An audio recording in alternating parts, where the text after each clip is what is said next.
Hello, and welcome to the Bitcoin.Review podcast. This is an ad-free pod. Thank you so much for streaming those sats. If you're a new listener, I'm NVK, and I run CoinKite, where we've been helping people secure their Bitcoins for over a decade. We make products like the Coldcard, the Block Clock, and we have a bunch of other projects. You can find more information on coinkite.com. This is a list episode. I have the list, finally. As you heard, the voice of a shitcoiner there.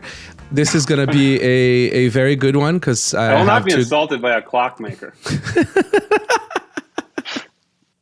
I have two great guests today who are very, one is a core developer and the other one is a core manager, contributor, maintainer, I don't know. Mike, you're going to have to describe yourself in a minute. Sure. And I have Justin, who has the hottest shitcoin. The best looking man in Bitcoin. The best looking man, the best mullet in Bitcoin. I'm kidding. His project is very cool, and I am a fan of eCash. Really is solutions. Okay, first I have Sjors. Hello.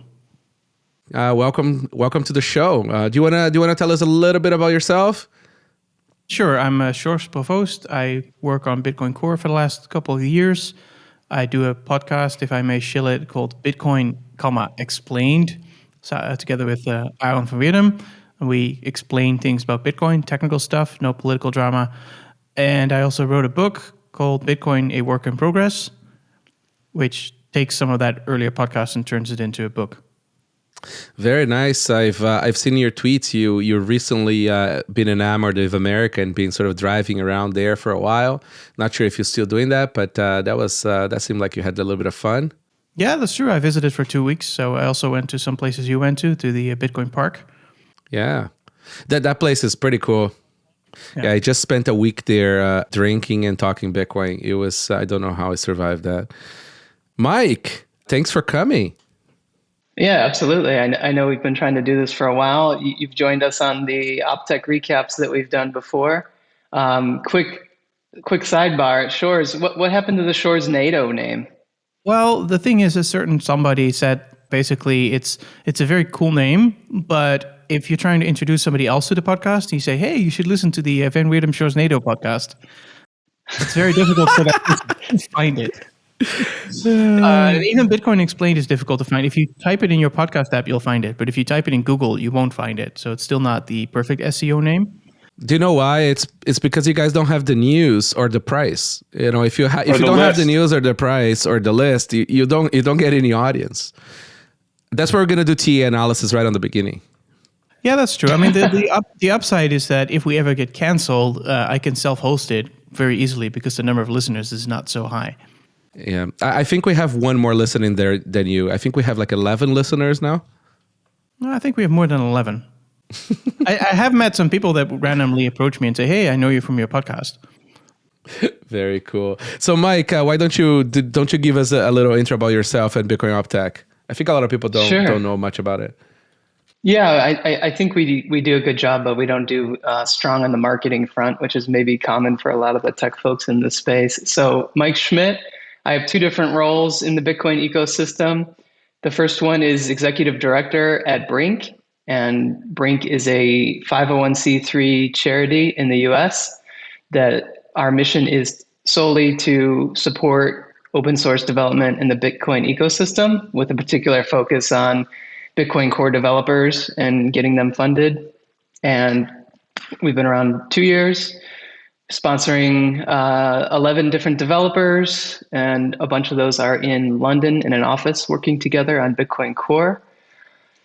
And then the second part of my work in the Bitcoin ecosystem is a contributor at Bitcoin OpTech. So there's a few of us that get together. We're most known for our technical newsletter that covers weekly updates in Bitcoin open source work, so Bitcoin Core, the Lightning implementations, and some other projects that we cover, as well as any news from the mailing list. And so if there's anybody who's interested in Bitcoin Review and is a subscriber here, should obviously also subscribe to the OpTech newsletter. It's a good way to stay up to speed without having to go through IRC meetings and mailing list posts and things like that. And we also have done workshops in the past. What's that, Sjors? It's a great mailing list. I was going to find yeah. things that got merged in Bitcoin Core through the mailing list, not always through the notifications.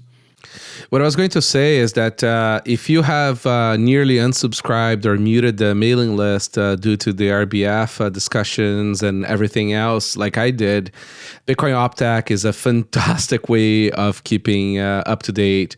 They also review some of the stuff, so they'll put like pertinent commentary on the topics and on things that you would likely miss, because Bitcoin Core does get the fake news rhetoric about, like, not much is going on, but it is an absolute cluster of amount of stuff that gets worked on.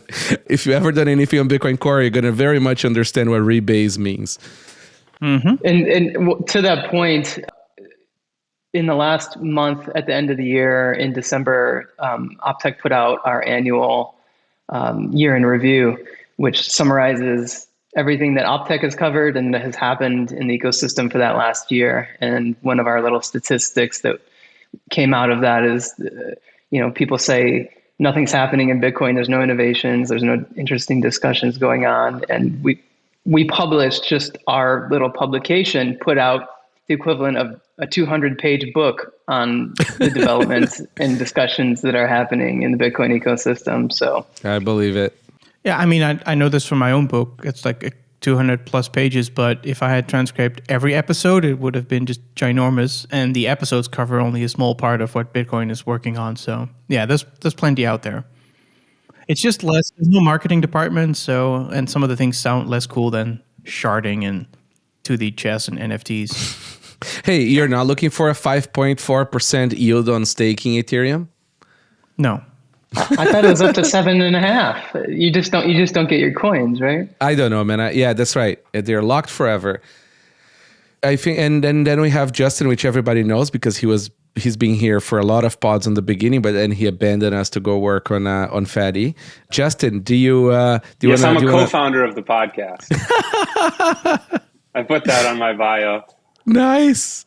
Yeah, I had better things to do though, so I had to, dip out a little bit. But yeah, I'm a co-founder at Fedi and a contributor of Fedimint, which is a federated eCash mint. So it's like a really private way to send and receive Bitcoin that has a little better trust assumptions than your average custodial system because it's federated. It's a very, very cool project. So quick housekeeping here. We've released a long article with very well sort of simply explained understanding on the Coldcard Mark IV security model and the secure element. It should help sort of clear up a little bit of the FUD and a little bit of misunderstanding on these things. If you're a Coldcard user, I think you should definitely read this document. It's pretty cool. Breez has a bounty for integration of SATSCARD and TAPSIGNER. And BDK just also opened an issue about integrating SATSCARD and TAPSIGNER. So that's just a little bit of housekeeping. On that, also check out the episode that we did on Nostr. That was pretty cool. And we hope to have a few more interesting panels coming up. You know what's funny? The episode with the lawyers about estate planning, it was huge. I thought a lot of people might not be into that, but it seems that a lot of people really understood the call to get your shit in order. So that was fun. Guys, I think with that, why don't we start with the list? Okay, so I'll start. So Nunchuk introduces the Honey Badger wallet. I can't remember. I think they updated the software for this one. Essentially is a collaborative multi-sig solution without the whole sort of, calling a person like Kazan and Chengdu. It seems to be very, very cool. You can add thresholds to the multi-sig thing, and it's all through the app. And I think they have a desktop client for Macs as well. I've been very impressed with what Hugo has done so far at Nunchuk. Also, it's mostly almost no dependencies. They've written everything in C++. It's a very, very neat project. It doesn't get a lot of attention because also low marketing. So this isn't a new app. It says like it's an addition. Honey Badger Wallet. It's just like a price plan or something. Yeah, well, it's actually the service, the cosine service. Yeah. We need more cosine services so that multisig has a chance. Yeah. Yeah, though the next challenge would be to have privacy-enabled co-signing services, so you're not sending your entire balance to some API.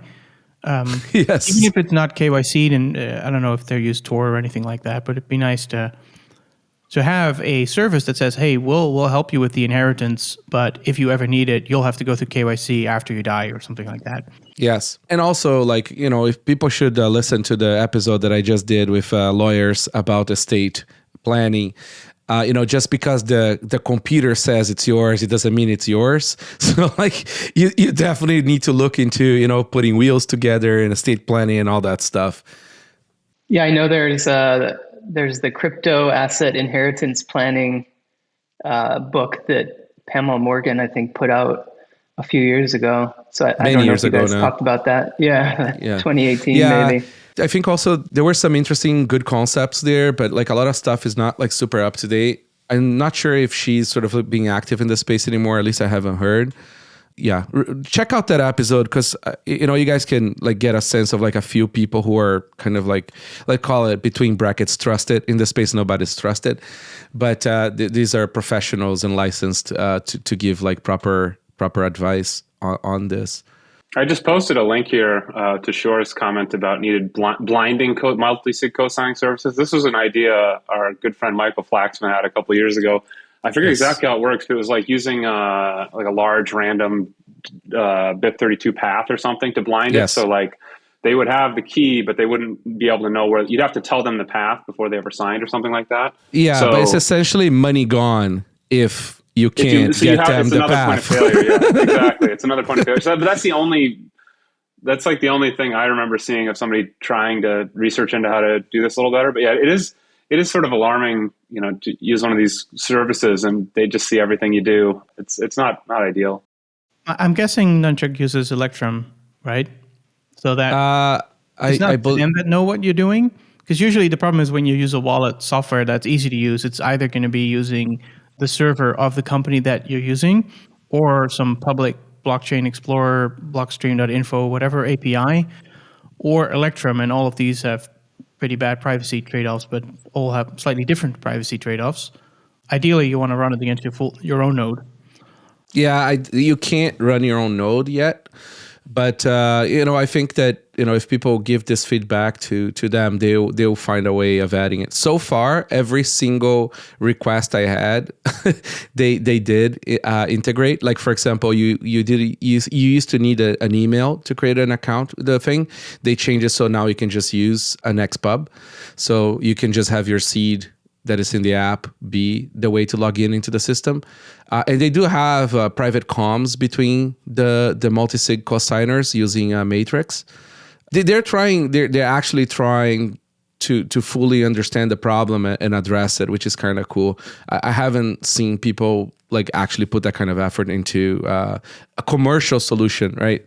That sort of tries to solve these problems. So yeah. And it's nice that there's some competition, I guess, in this space. I think you guys talked about Liana last week or the week before.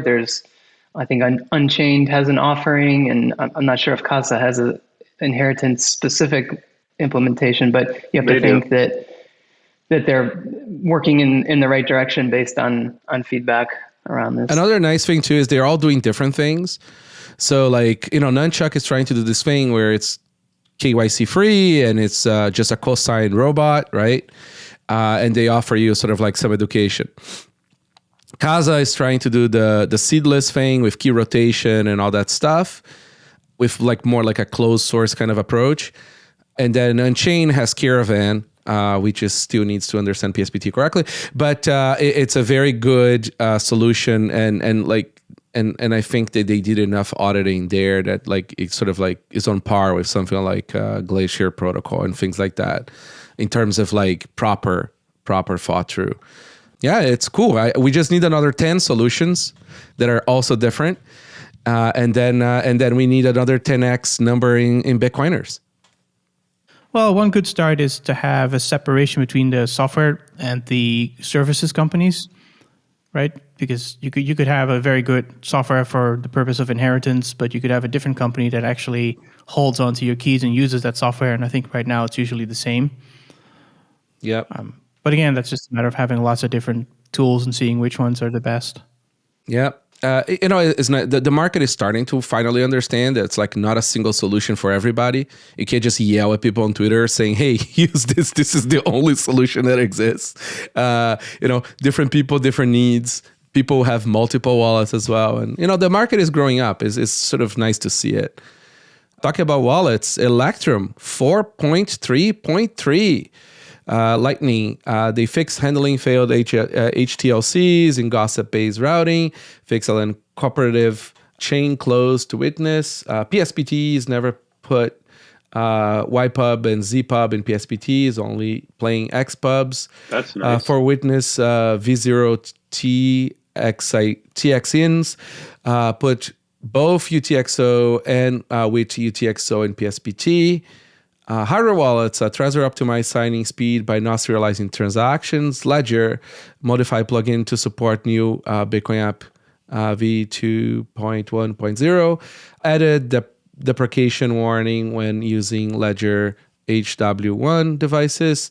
Binaries, Titan build system for only use source package in more places. Sounds like a sane list. Yeah, it's a good list. It's let's fix some stuff and make it better list. Who wants to comment on the PSPTs? Well, I mean, the idea of YPub and ZPub, I think, was invented by Electrum as a way to indicate the intention of the XPub. So you would have an XPub, which is just an extended private key. And then, well, the question is, are you using this to do a SegWit address, or are you using this to do a legacy address, etc.? And they basically use the idea of a ZPub or a YPub, which just adds a number, I think. It's a version number. Yes. Yeah, to indicate what your plan is, but that's completely unnecessary with a PSBT because the PSBT tells you what is supposed to happen. And it's also, I think, the descriptor language is a more elegant way to do this. Yes. So it's probably good that they don't put these things into PSBTs because other software may or may not know what to do with it.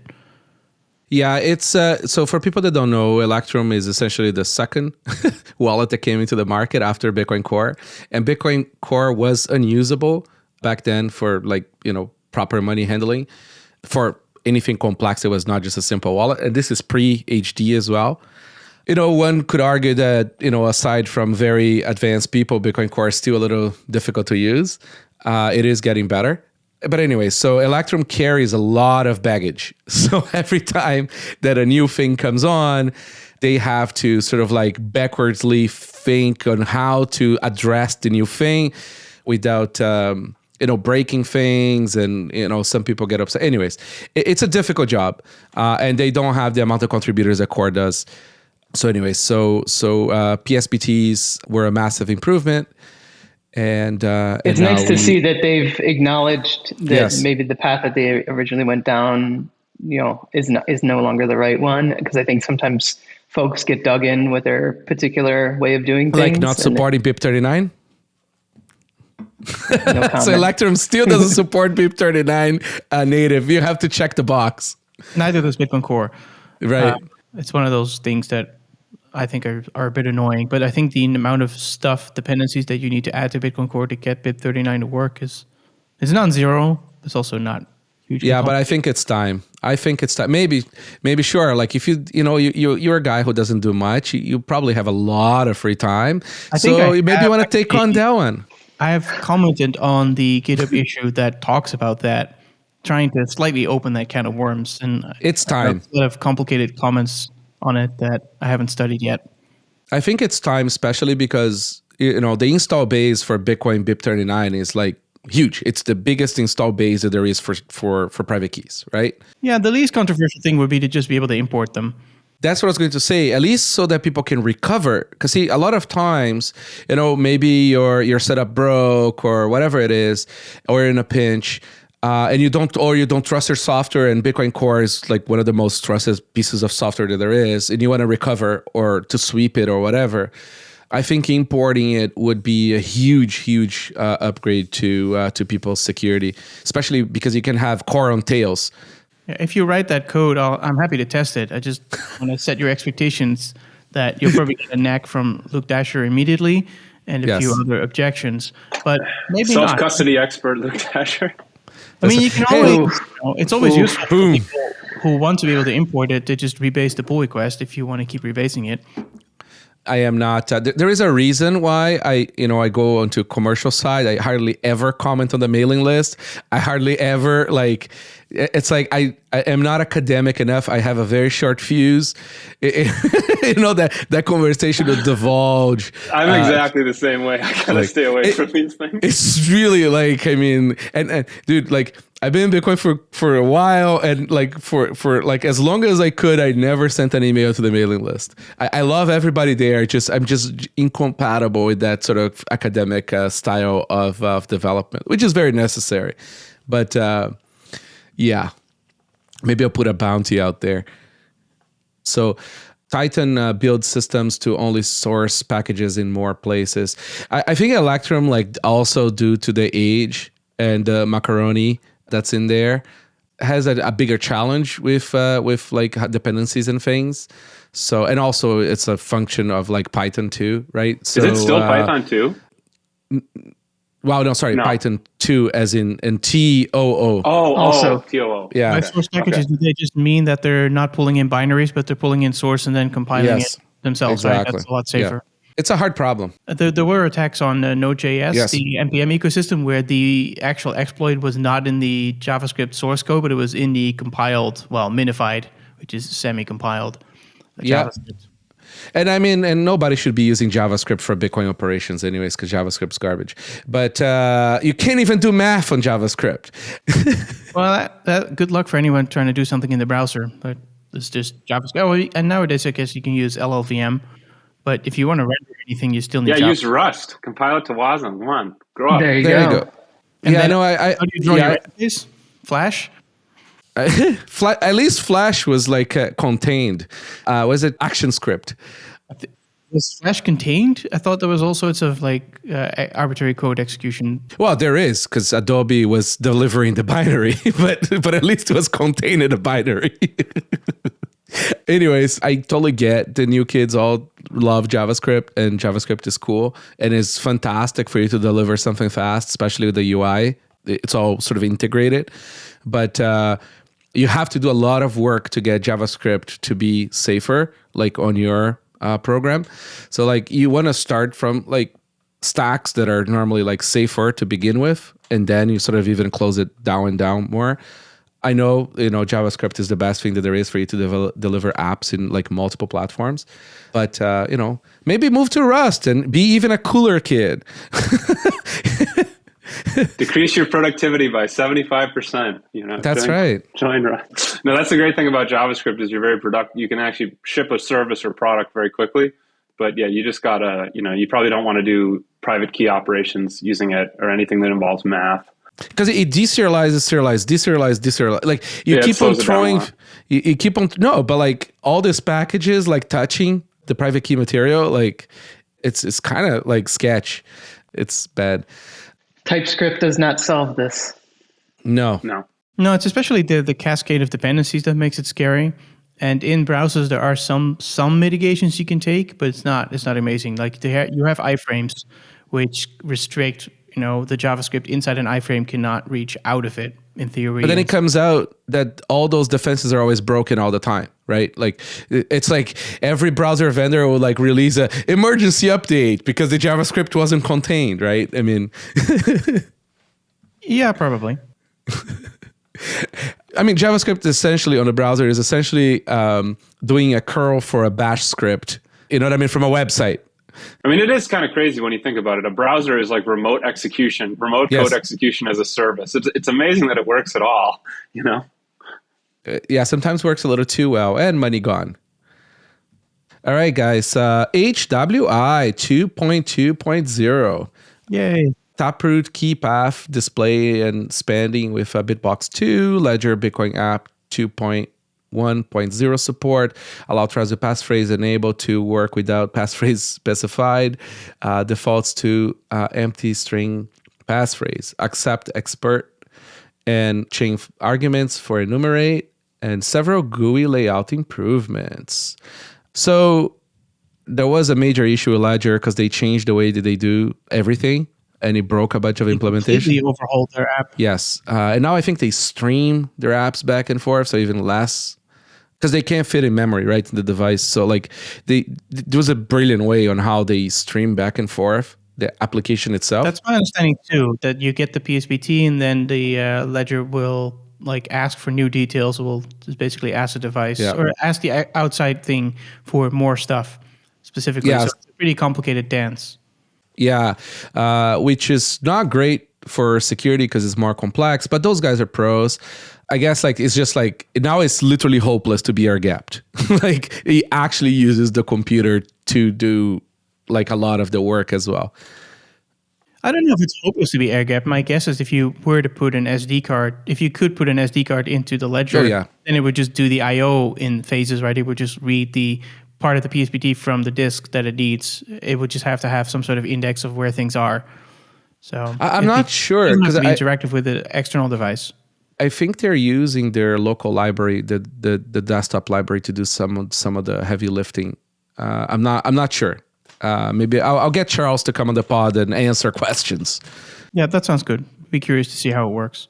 What else? The treasure passphrase thing is important because before essentially you were kind of telling that you have a passphrase. Now it defaults to empty, so at least like attackers don't know that you have a passphrase. So that's great. The GUI improvements, that would be up your alley, Sjors. Not really, because there is a GUI that comes with HWI itself, which I don't use. I use Bitcoin Core to call HWI and then let Bitcoin Core do the GUI stuff. I never used the GUI. I don't think I ever noticed the GUI. So Andrew Chow, thanks for maintaining the cluster of USB dependencies and everything else. It's very nice to have this minimum set of stuff that you need in order to use Bitcoin Core with hardware wallets. It's not super easy, especially with multisig. HWI is not going to be enough. Yeah. To do that in an easy way, but it's nice to not have to install all of the vendor software. Yeah, no, I mean, and you know, first we proposed TAPSIGNER to be added to HWI, but he actually had good reasoning why not. Most people are not going to use HWI. There's a pull request still open to add TAPSIGNER support, and the idea would be to have the user install the dependencies themselves. So all the NFC dependencies, that the user would have to do that manually because we don't want to pull that in everywhere. Yep. But that's just a matter of like, I don't know, pip install, blah, and then you can use HWI. But I haven't gotten around to testing it. And when I did, I bought this really cool NFC card reader and I commented, and then you were like, no, it's the wrong one. You got to get this other one. And then it turns out there are two Linux frameworks for dealing with NFC that are compatible. And so quick shout out to Andy Chow, who's driving not only the HWI, but all the Bitcoin Core wallet work. I know there's a team just chugging away on both of these, but it's good to see continuous improvements here. And I think he's a big part of that. And for people that don't know, HWI is just Chow. And he tests and builds like and maintains and reviews and audit like every hardware wallet integration. It's a hard job. Okay, so we have Evan jump in. Evan, we had a mismatch with links for the show because we had a problem with the first one. Anyways, it's not that late, so it's fantastic that he joined us. Hey, how's it going, everyone? Good, man. Evan, do you want to tell people a little bit about yourself so people know what you do? Yeah, sure thing. I'm Evan. I work a lot on Lightning stuff. We're Lightning app mostly. You guys might know me for the Zeus Lightning app. It lets you connect to your node either at home or in the cloud remotely. And it's for mobile. It's a cross-platform, Android and iOS. Yeah, I think we've got one of our releases we're going to talk about a little bit later too. So excited to get into that. Oh, it's a great wallet for Lightning. I've been using it. You're using Lightning, Rodolfo? Oh, haven't you heard my episode about Lightning? I'm a Lightning bull now. Wow. It works. Wow. Yeah, he's getting lightning pilled. So we'll one step at a time, but we're eventually going to get that lightning checkout on the CoinKite store, I think. Right, Rodolfo? Yeah, that's gonna come. That's gonna come. First, we need to do SegWit, and then we can do that. But it's Oh coming. boy, we're behind a little bit. Yeah, I think it's episode 15, maybe. I brought a bunch of Lightning Wallet devs, and we hashed it out. Yeah, I'm a Lightning Bull now. Wow. Yeah, I know. Boomers can learn new tricks. Yeah. So Mercury Wallet 0.8.6 create and recover wallet with Tor and I2P network adapter automatic restart. Small update, but I wanted to list anybody wants to talk about Mercury Wallet. They're trying some different stuff.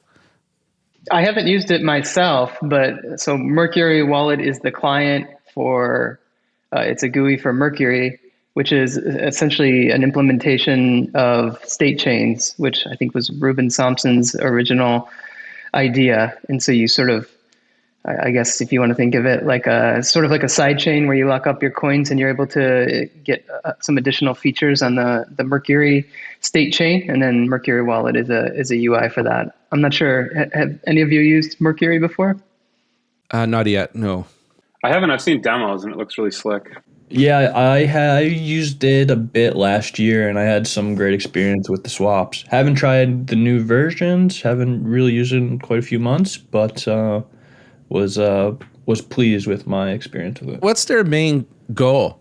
The basic idea is, I'm trying to remember, is that you almost like, if you trust the people that are running Mercury's server, you basically can trade a private key with somebody else, more or less. I love that. It's like open dime in the cloud. Yeah. You have a UTXO. Exactly. Like if I have UTXO A and Rodolfo has UTXO B, we can switch who has which one, assuming you trust the entity behind Mercury Wallet. So that's really neat. Very cool.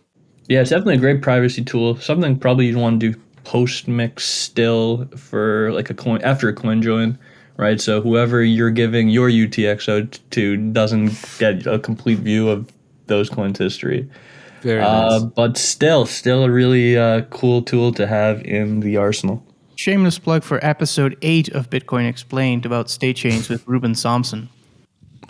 That was a good one, by the way. There you go. Yeah, so like one thing that I'm loving about the fact that like one is a bear market, it's always great.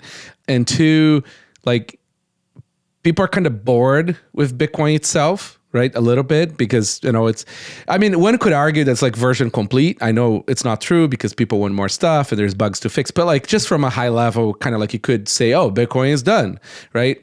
So people are actually trying different stuff now. Like they're putting effort into like, getting all these sort of ideas that people had years ago, but everybody was busy fighting over block size or other problems. And they're actually trying to build solutions like, like Lina Wallet, which is trying to do the Revolt thing. And then you have now Mercury Wallet trying to do the state chain thing. It's just pretty cool. All without trying to change the Bitcoin consensus code. Thank you very much. Try whatever you want without permission. Just don't change Bitcoin, please. Yeah, it's amazing how many things you can do on top of Bitcoin. It's really cool. It's amazing what people come up with. Like I remember when I first heard the state chain paper, I'm like, oh, that's clever. And now we actually have like a polished UI for it, which is pretty, it's pretty amazing. Yeah, Bitcoin is already like the most defended with computation truth sort of source in the planet. Like, there's nothing that gets even close to Bitcoin in terms of like, really secured truth. So like, can you just like find a way to stick your little anchor there somehow and come up with some very clever cryptography? That's all the cool shit you want to do. But hopefully do the anchors in a way that you're not putting in several anchors per block like Jeff I don't care. Company we're doing. Honestly, like I don't believe there is unfair or wrong use of the chain as a market. If you start sticking a lot of stuff in there, then it's just going to cost more. And then the miners make money. Well, that's true as long as you use op return. Yes. As the one of the things that is not bounded by any kind of real fee structure is the UTXO set. Because you're paying once to put something on the chain, but you're not paying to keep something on the chain. So, Yeah, I mean, I've been guilty of doing 1,000 UTXO transactions, so That's fine. If you pay for them, it's all fine. Rodolfo, what were you doing with that? oh, it was just testing. We were testing this is way back when we were doing UTXO management for large entities and stuff.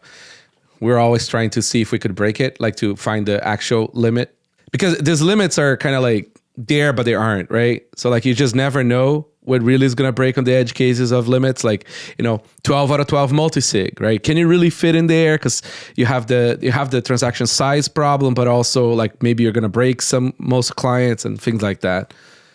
Well, until 2015, you can test things on mainnet. It was easier to test on testnet because mainnet was just easier to use and the fees were super low.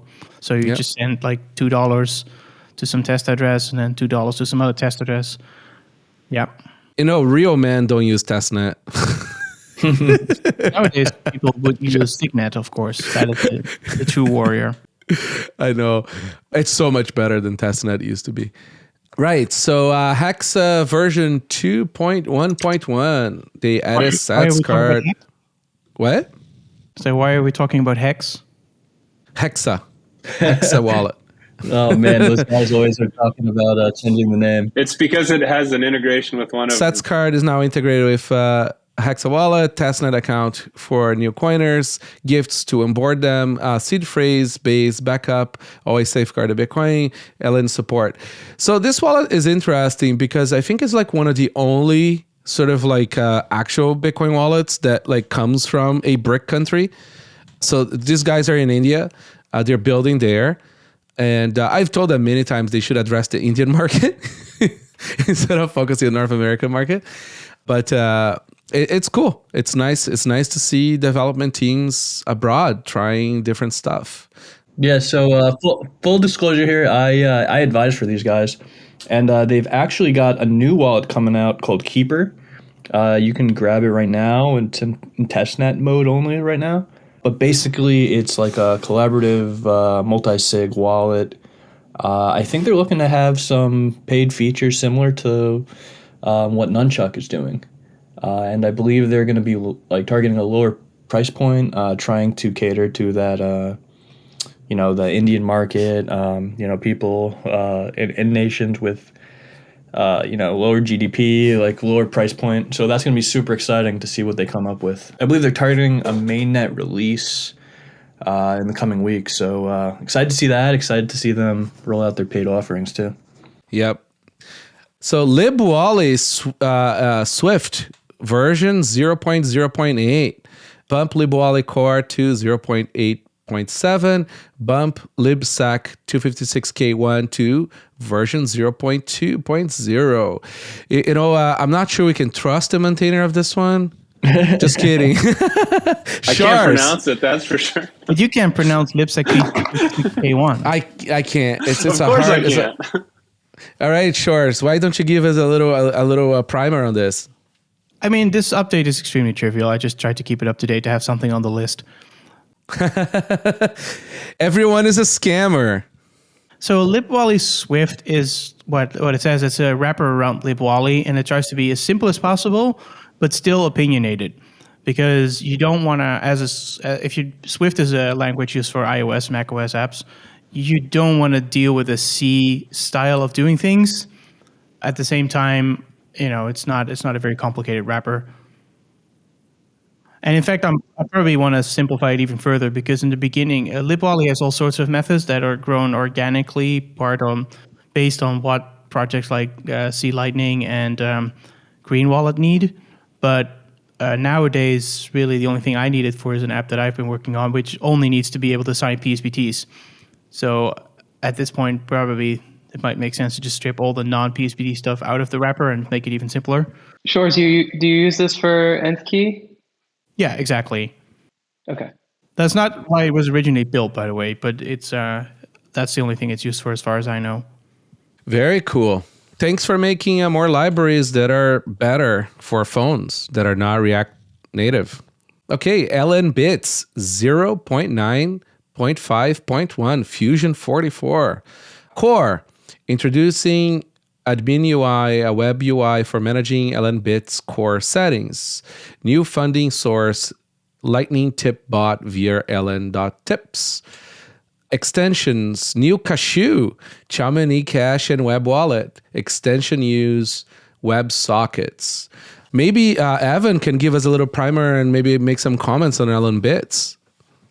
So LNbits is a really cool tool, I would say.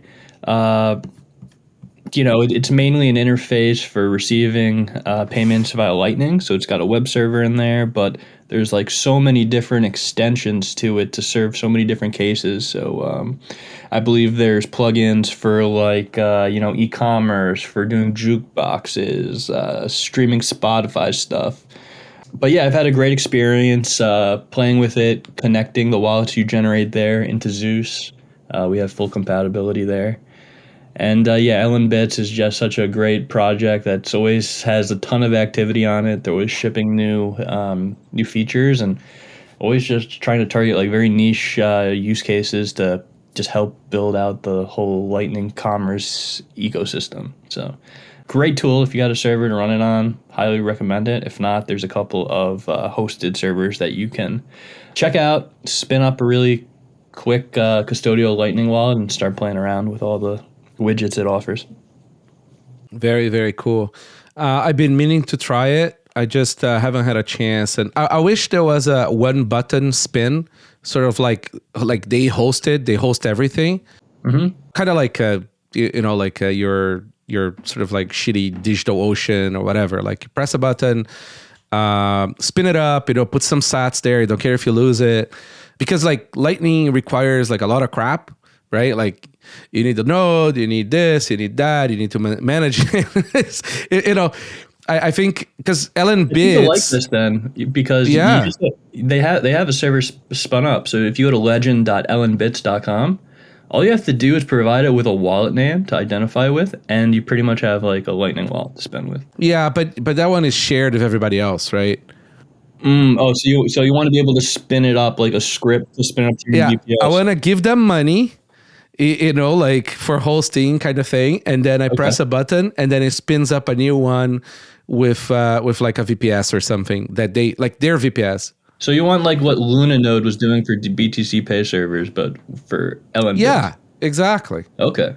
Go ahead, Sjors. Yeah, I think BTC Pay Server also does this, but you can make templates for Amazon EC2 or for Azure, which basically like one click and then Microsoft says, hey, pay us like $5 a month. Now you have a server, and it configures the server and spins it up, and then you just enter some config variables like your domain name, and you have a running thing.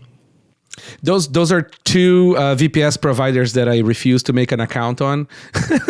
Amazon and Microsoft. Pick another one. You wanted to be able to test something quickly. Now you also that's what I'm saying. So I want them to manage the relationship with Amazon or with Microsoft. Yeah, Rodolfo has a lot of requirements for his setups. I do. Very. So yeah, congrats on this one. You guys are doing some awesome stuff. Think about it. If you meet the requirements of NVK, it's like the Tim Ferriss of Bitcoin software, right? So you better put in some effort to be able to pitch to him, and this might be what it takes. I mean, listen, like I'm trying to use Lightning like a normie because that's who this stuff is for, right? So and I purposefully am not running a Lightning node. Right? Like I'm trying to use it like everybody else going to use Lightning. So like, I am a perfect sort of like boomer that does web stuff, that needs a little quick shop or needs to receive sats in a podcast, things like that. I'm trying to really sort of like wrap my head around Lightning that way to understand when Lightning is truly ready for mass market. So I do have a question about receiving sats for a podcast because sure. I know you can do it by running your own node because that's what I do. But is there an easy way to do it if you're not running your own node? Yes. Because that's a good segue. Do you use Lightning addresses? Yes. Because I not according to the podcasting 2.0 standard, but maybe you can now. Yeah, so you can use Alby, which we're gonna go through, and you can also use Fountain, which is the next one here on the update. But Fountain would be specifically Fountain, like people who are playing on Fountain app, not No. interoperable, or is it? Because, all the Lightning boostergrams and all that stuff is actually Lightning, right? Like it's going through the Lightning network. It doesn't matter like where to use it. Anything that is like following your public Lightning payments for that pod or whatever is going to essentially be able to see the boostergrams and the splits and everything else. The only thing is like, if you're using Fountain or Alby, essentially you're using their node to receive the payments, right? They're the bank now. But they identify using a Lightning address, right? Yes. It's not the same as a node. Because I think if you have a random podcast app that supports podcasting 2.0 and it looks at these RSS fields for where to send it, I don't think you're allowed to put a Lightning address there. I no, so there's... The thing is going on currently is that Fountain will provide their node pub key, and then using the other metadata on the payment, they divvy it up to the creators. I think Alby does the same. So I guess what I would need to do then is in my own podcast feed, like add the other person's node ID, add the Fountain. No, so if you want to add it, it's very easy. There is a hack for this. You add whichever service you want to have visibility to your transactions as a split, like add them as 1% split or something.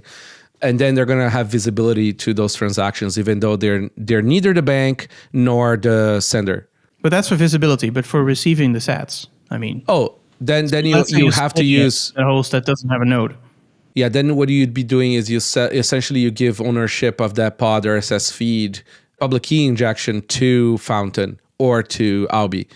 There is this awesome tool by the guys who created Podcast Index, which it's podcasterwallet.com.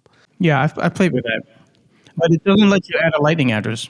It just strips out the @ sign and the dot sign. That's right. Yeah. So, but you can give it a node then, I guess? You give it Fountain's node? You can give Fountain's address, not the node.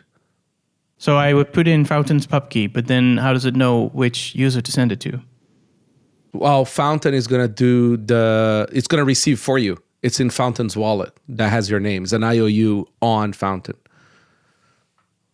Okay. I need to read some documentation, I guess. Or there is no documentation. There is no documentation. It's just confusing as heck. But it's essentially like Fountain is going to be receiving it in your name, right? Because it's their node. Or Alby. How do they know where to send it? Wait, but they're not sending. They're just receiving. Because I put in, say, 50% blah, blah, blah at fountain.fm. That's what I put in the RSS feed. Yeah. So they essentially generate a key, right, for you. Okay, so they'll give you an actual public key. Yes, it's a Sjors key in their node. Okay, so that's somewhere in your user account, then I guess you can find that.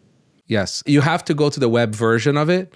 So on the web version of it, you can go to your profile, which I think is, for example, Fountain/NVK or something like that. Then if you go on the profile, there's like a little copy thing for copying your key. Cool. I'll go try that. Yeah, it's I've been like messing around with this stuff. So I switched from Fountain to Alby to test out. And Alby, you can also log into this thing called Saturn. I love the names. And on Saturn, what's the URL for this? Saturn.fly.dev. If you log in there with your Alby, if you are using Alby as your node for your podcast, then they give you this very cool statistics about the pod and the boostergram is the same place and all that stuff. So yeah, so Fountain 0.6, new activity feed on discovery page, integration with Muun Pay allows you to fund your Fountain wallet with your debit cards and UI upgrades. So Fountain switched their sort of like Lightning provider essentially to Muun Pay. And they've upgraded all their UI and stuff. I gave them some feedback on the UI. It's very cool. It's a nice little place where people are posting comments and things. And I think this is doing a great job at disseminating Pod 2.0. Mike, are you guys going to add Pod 2.0 to Optech? We need Pod 1.0 first, but... No, I mean you can release the spaces as a podcast. Yeah. Just upload to Anchor or whatever. I know people don't like Anchor, but it's easy. Just upload it there, and that's it. Yeah, that's in progress right now. But then we'll overlay all the interesting.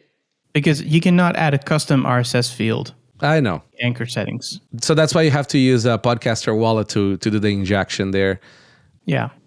That is like the most basic possible feature you can imagine. So this is Spotify. They paid like $100 million for this thing, and they don't have a way to add a custom RSS field. It's probably on purpose. I imagine it's to corner the market somehow. They don't want people to do something.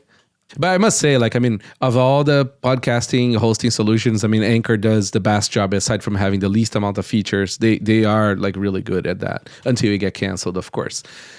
But then you can just migrate, right? Like this stuff is not the end of the world to migrate. You think the OpTech recap sessions on the newsletter are going to get censored by Spotify? I think so. It's unless you change it to optech.cash. Kidding. I think you guys might just make it. We do have quite a bit of folks who are listening to the Twitter spaces that we do after the fact. So we may have 50 or so in the live one. But I think we had Jeremy Rubin on. I think we had 1,000 listens within a week, which is pretty cool for a niche publication. It's very high signal. And there is very few places you're going to find core PRs and matters properly reviewed. And very few people can understand half the stuff the core does anyways. So it's nice to have people that can translate that to people who don't sort of really follow core. ZEBEDEE Revamped. It's such a great name and weird spelling. ZEBEDEE Revamped in a nutshell. New updates to ZEBEDEE app, Amplify, Reward Gaming. Okay, so there's a bunch of stuff that's unrelated to Bitcoin. But what's cool about ZEBEDEE is that they do have a very good Lightning wallet. They employ FiatJeff, which is a huge proponent of LNURL. And these guys do a lot of work on the more sort of non-corporate Lightning development solutions. Is their wallet something that you can use independent? I know they're sort of gaming focused specialization, but you could just fire that up and just use that as a normal Lightning wallet, huh? That's right. If you can put up with a very cool teenager-like UI that is for gamers and stuff, it is a good wallet. Cool. And I like supporting companies that are not necessarily core Bitcoin, but support Bitcoin as main thing in their extra payments part, because that shows to their competitors that their competitors need to adopt Bitcoin. As sort of like a Trojan horse there. BDK 0.26.0 improves Fulcrum Electrum server compatibility and fixes public descriptor template key origin path. Small enhancements to configure the Electrum client and validate the domain using SSL and sort transaction details by block height and timestamp. BDK is pretty awesome. I did meet Steve Meyer finally in person last week in Nashville. They have a good presence at the Bitcoin Park. And they're trying cool stuff. They just took two suggestions I gave and they made issues, which is kind of nice. One is adding TAPSIGNER, and the other one I already forgot because we were doing a lot of stuff there. So now I want to see it. Oh, yes, BSMS. So the other one was to add BSMS, which is BIP129, so that you can have a good way of creating multi-sig quorums. It's a little bit more secure and a little bit more detailed for the wallets. I hope BDK sort of gets more use instead of people building shit to JavaScript. Yeah, I was going to say the same thing. The adoption is really important, especially with the innovations going on in Bitcoin. You see things roll out slowly over the years, and that's because everybody has sort of hand-coded their own certain features and pieces. Whereas if you have something like BDK and it gets a little bit wider adoption, then when the next set of changes come out, anybody who's using that library can immediately be up to speed on whether it's the scaling or soft fork implementation or whatever, without having to roll their own with all the time delays and bugs associated with it. Yeah, it's the thing about general sort of software that deals with cryptography. We have these best practices that most industries do, which is you don't roll your own crypto library, you share a crypto library within the whole industry. So that, like essentially you have all the competitors putting eyes on that crypto library, right? I think most app devs are going to have a hard time building the wallet, the hard part of the wallet, without creating money-losing bugs and, not having enough resources to sort of like do that well. And BDK is a good sort of like middle ground there, right? Where they're doing a lot of the wallet logic stuff. So you don't lose people's money, but you can build your awesome UI, your business logic, and everything else that you're good at without having to hire like somebody who's like a pro Bitcoin wallet maker, which is there's nobody available for hire on that specific skill. So you don't get your JavaScript team to go and build a wallet, which is a terrible idea. I think this is super cool. And on the Lightning side, there's LDK, which is similar, but for Lightning. And obviously it's battle tested since Cash App, I believe, uses both BDK and LDK. And obviously they're doing a lot of volume. I mean, you're leveraging economies of scale, right? And like big entities that have a lot of money to do a lot of code review and audits. These guys are not going to put a wallet in their system without a proper audit, right? I mean, let's hope not. So it's a cool project. Thanks, Steve Mayer, for working on this and all the other folks that also work on it. Yeah, they're doing a big migration currently. This thing, BDK Core, they're trying to basically it's becoming kind of a monolith, and like for example, I created an issue in BDK like 2 years ago about getting it to run on hardware wallets, because that would be the coolest way. That would be a really great way for the core. Like Rust is well suited for someday being the core of a hardware wallet, like the Bitcoin logic. But, like I did some work trying to get Rust Bitcoin to work on hardware wallets. And now that mostly works because BDK has a dependency on Rust Bitcoin and Rust Miniscript.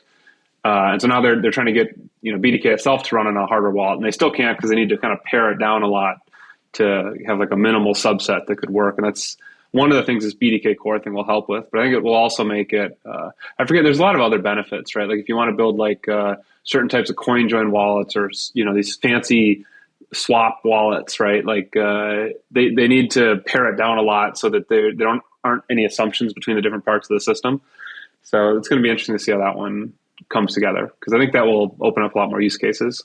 Lloyd Fournier, if you know him, is like the main person doing this because he's always got these crazy ass ideas, and then he uses BDK to sort of prototype that. So he has like this gun.fun wallet that does all these weird things, and that's kind of how he drives forward ideas to improve BDK. It's interesting to watch. Yeah, think about it like it's kind of like HWI in a way too, right? Like you have this package that's maintained by people who truly understand a very hard problem, and then you use that to integrate those functions into your wallet, right? I think it's a good approach. Evan, have you looked into using LDK or BDK?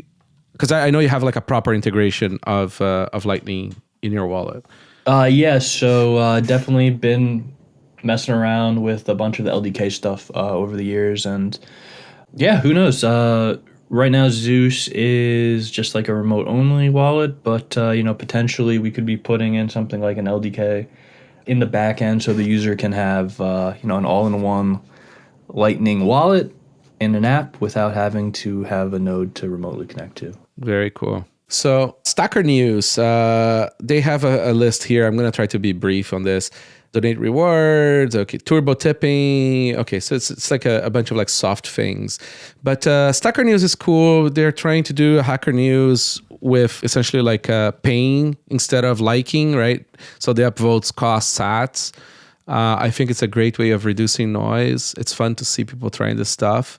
They are great candidate to use Cashew, which I covered on another episode. We talked about that.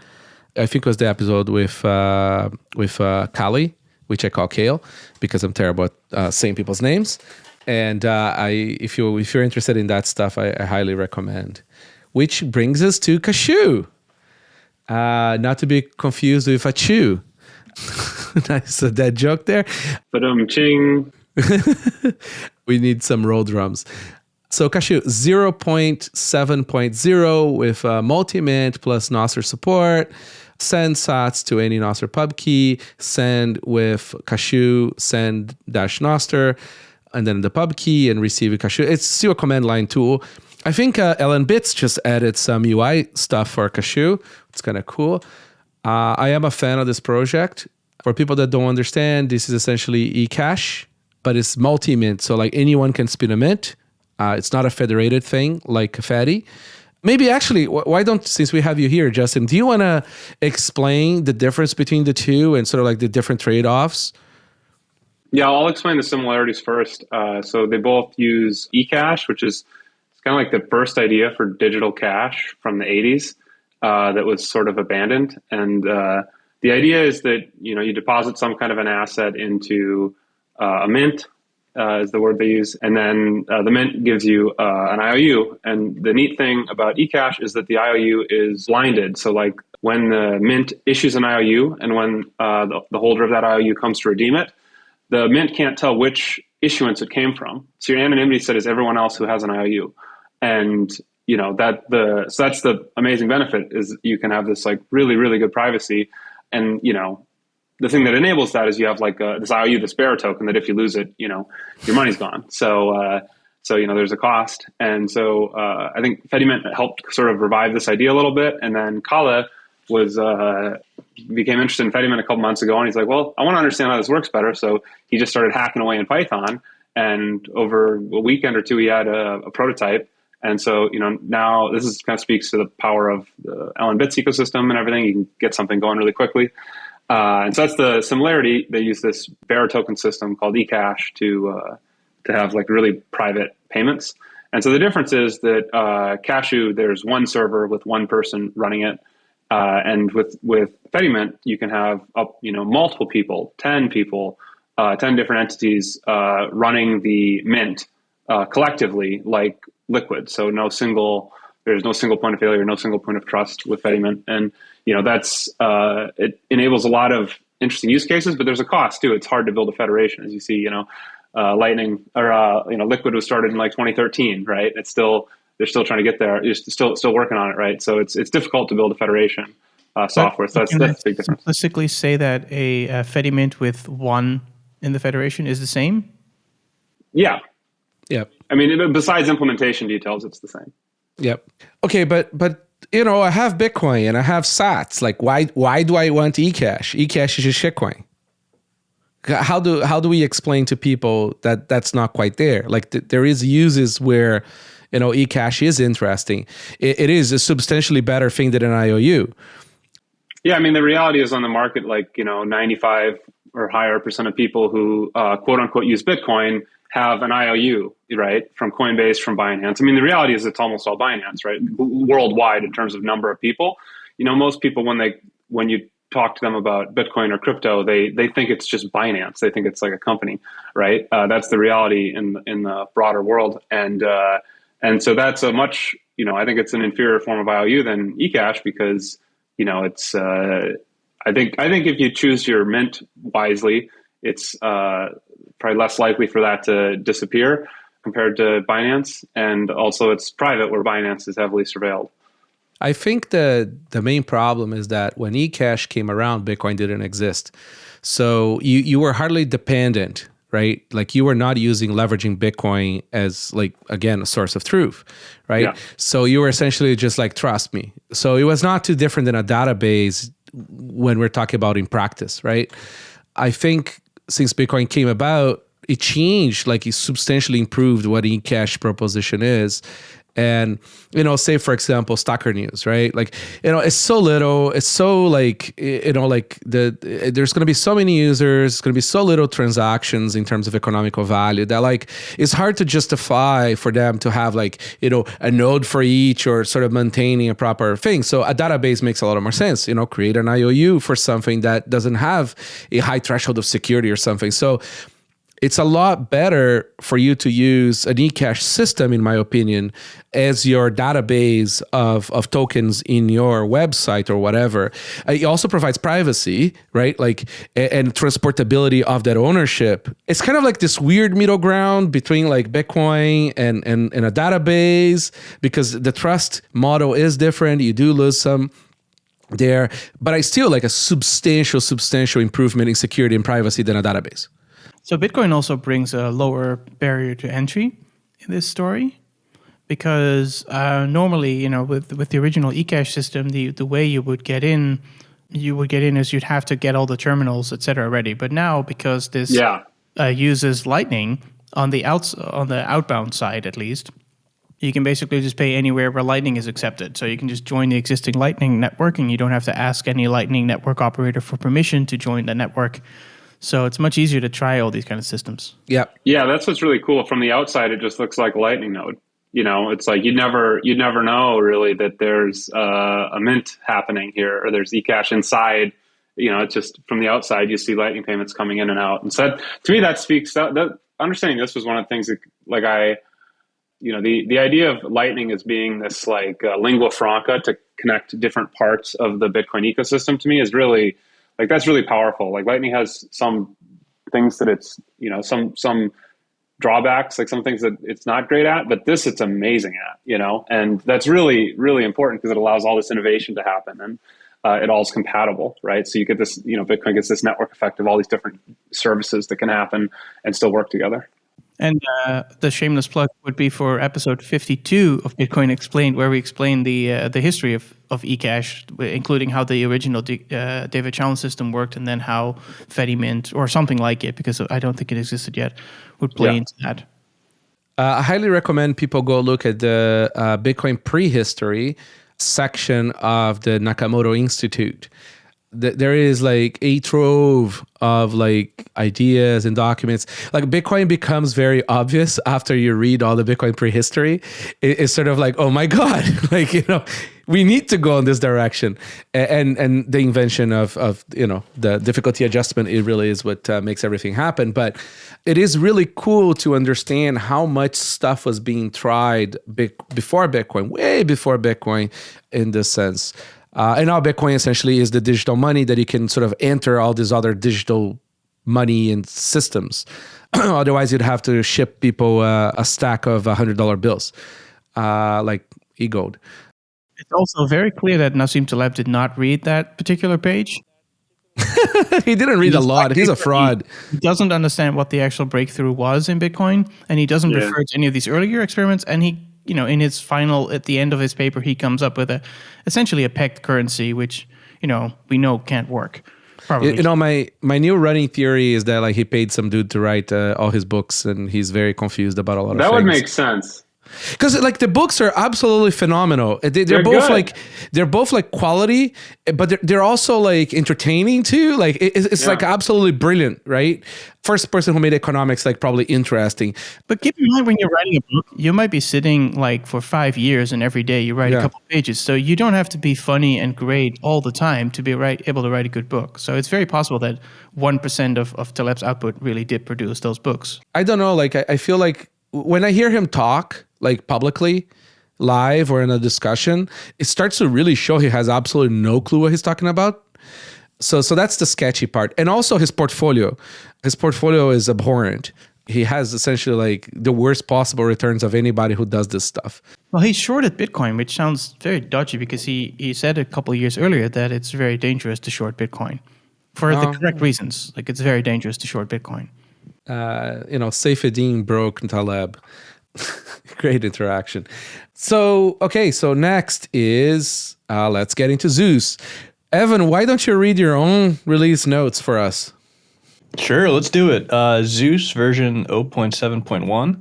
First, I'm going to start with a disclaimer here. It's not mentioned here, but it's in the release notes. If you are on Android, this update will require you to re-add your settings, add your node configurations. So if you're on the road, you're not able to, shell directly into your node. You probably do not want to upgrade if you're on Android. iOS users are unaffected by that. Yeah, a lot of reasoning behind this one. It's a little hairy, but ultimately we moved to a more secure storage mechanism. So better results long term. We wanted to do a migration, but we had a conflict that prevented us from doing that. So apologies to anyone affected by that. Android sucks. Yeah, sometimes it happens. But hopefully we make it up to you guys with some of these awesome new features. We got a lot here. A lot were from feedback we got from users. Some are from Rodolfo, actually. Let's run through them. I like the worst part. People see a DM from Rodolfo, like if they're a software maintainer, and it's like there's like this list of like free advice. Yeah, he gave me like a laundry list. He's like, "Yo, Evan, I love your wallet. It works so amazing with Alby. But here's 7 things that I like to see." Can I have a lightning channel backed by my seed signer, please? Yes. Not seed. Yeah, seed signer. No. What is your thing called? The SATSCARD and TAPSIGNER. SATSCARD. Sorry, no, seed signer you hate. That's right. Oh yeah, he's No, already. I don't hate it. I love the project. I just it's just don't put your money on it. Secure element. I think I don't think there's anybody who actually understands hardware security that would advise people to put money on a Raspberry Pi. Well, you're not. If you use it correctly, you're not putting it on there, right? But you expose it to your money. Yeah. I mean, all the time. I have my seat on my desk. I mean, and then like it's a Broadcom like black box. You can't really like attest to the fact that's read only either. So very easy to put an exploit there. Anyways, it's a very cool DIY project. People confuse DIY projects with like, projects that like people do all kinds of auditing and like have all kinds of claims and attestations and things for people to real money. I think they're working on trying to get it to work on a non-Raspberry board. So that would be ESP32, which is even worse. Well, it's not Raspberry. I mean, those are the worst platforms on earth. Like, it's like, anyways, I won't get into it. Maybe when they have a software update, I'll add the software update and then we get into it. But I do love the idea of people mucking around with like building wallets and testing and learning. It's very cool. It could even be good for multi-sig, but just careful. All right, good tangent. But so next month we'll have seed signers support on Zeus, so that'll be fun. So go through the list, Evan. Okay, yeah. So first off, we got a really nice UI change as far as setting your fees. We got a lot of feedback on our old setup. It was causing a lot of problems for people who had their fees set too low. And now we've got a really nice picker that lets you pick between a fixed amount in sats or a percentage. Super happy about that. Much better UX. On the LN URL side, we have full LUD 17 support. So if you have like a LN URL withdrawal card, like a bolt card, that will read perfectly now. We've got a new unified QR scanner on the node configuration page. Thank you. Like if you are, you got a QR that has your node configuration, Zeus will automatically detect the type of node it is, even if you don't know. That's really helpful. Got a couple of new display settings, including picking your default home view. I think Rodolfo recommended that. If you don't like the new keypad view, just go back to the old balance view. I think you fixed the SATS streaming thing, the keysend display. Oh yeah, Sjors also had a bug report for us for Sea Lightning REST users, in which their keysends were coming up properly. So they were fixed showing that. up as 0 sats. Now they're showing up as the correct number of sats. It's still like super noisy, so I guess you want to have a way to combine them. Because now if I look at my transaction history, it is 9 sats received, 9 sats received, 9 sats received, 9 sats received, and then 2 pages down, 10,000 sats received or something. We've actually got a filter for the activity page. So you could say, I want to see all my transactions that are above 100 sats only. So you could try that out. Yeah. Evan, did you guys fix the thing where if you tap in any item on the list, it just crashes the app? Yeah, so we had some parsing issues for our LND hub counts. I believe we've ironed out most of that, but I'm going to be revisiting some of that stuff in the upcoming release. So 7.2 is on the way as well. We've got a couple of cool features there. Paying by NFC cards too. But yeah, we're always iterating with Zeus. We've got a lot of awesome stuff on the to-do list, on the timeline. Very excited about that. It's been a busy year in 2022. We've got a lot of cool stuff out, including Lightning Node Connect.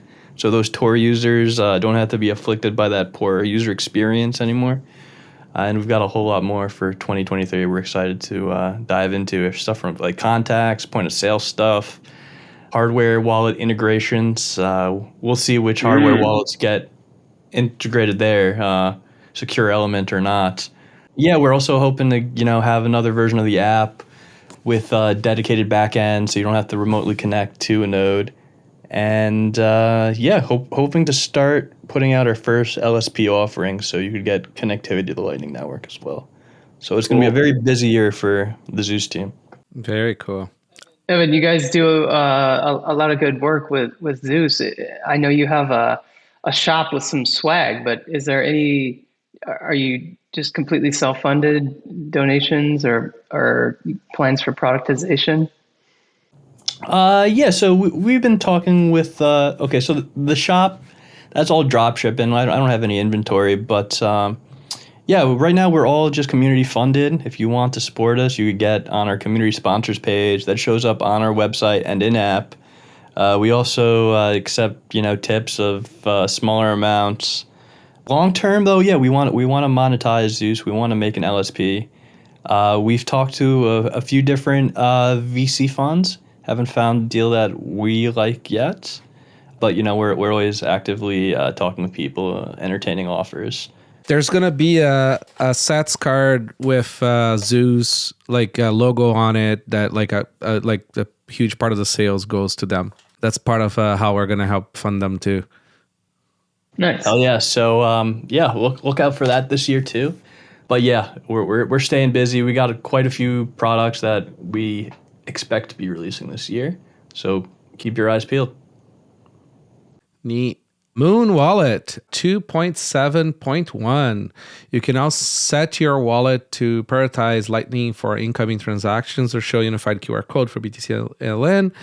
Unified QR code improve the payment experience and are being adopted fast. It's too experimental.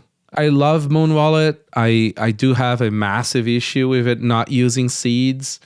I had an experience recently with somebody who lost a lot of money because they forgot, they lost their backup, the digital backup. They forgot their password to the backup. And when you have a backup that sits on the cloud, you never use your password.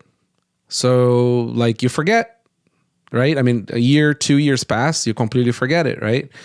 And then I actually went there to do my own just to check, and long and behold, I also forgot it.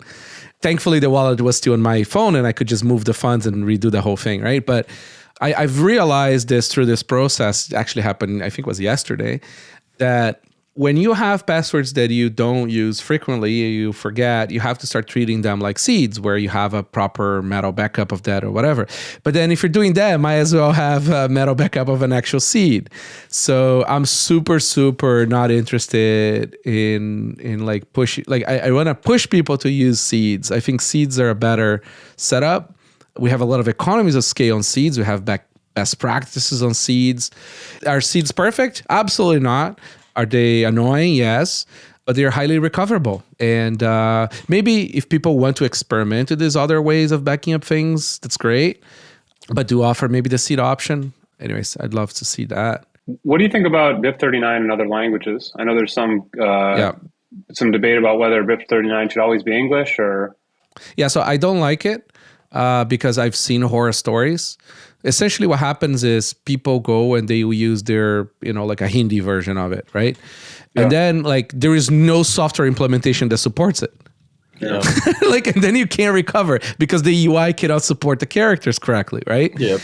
And then the plates support it, right? The metal plates support it. It's for now, I would highly recommend people keeping it English because English also supports the smallest subset of characters because computers came from English.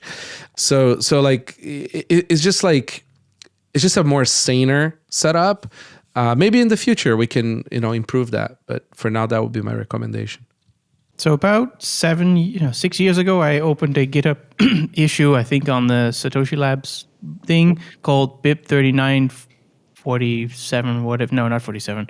No, BIP39, etc. wish list, which was a list of if we ever redo this standard, let's do it better. Of course, that never went anywhere because, people have too many different preferences there. But one of the things that is kind of unfortunate about BIP39 is that it uses the literal words to come up with the entropy. So it's the letters that you're typing rather than the meaning or some encoding. So if there's a future standard, it would be nice if every word translated to a number and that those because they already do map to numbers. It's just that in order to calculate your seed, it doesn't use the number representation, it uses the string representation.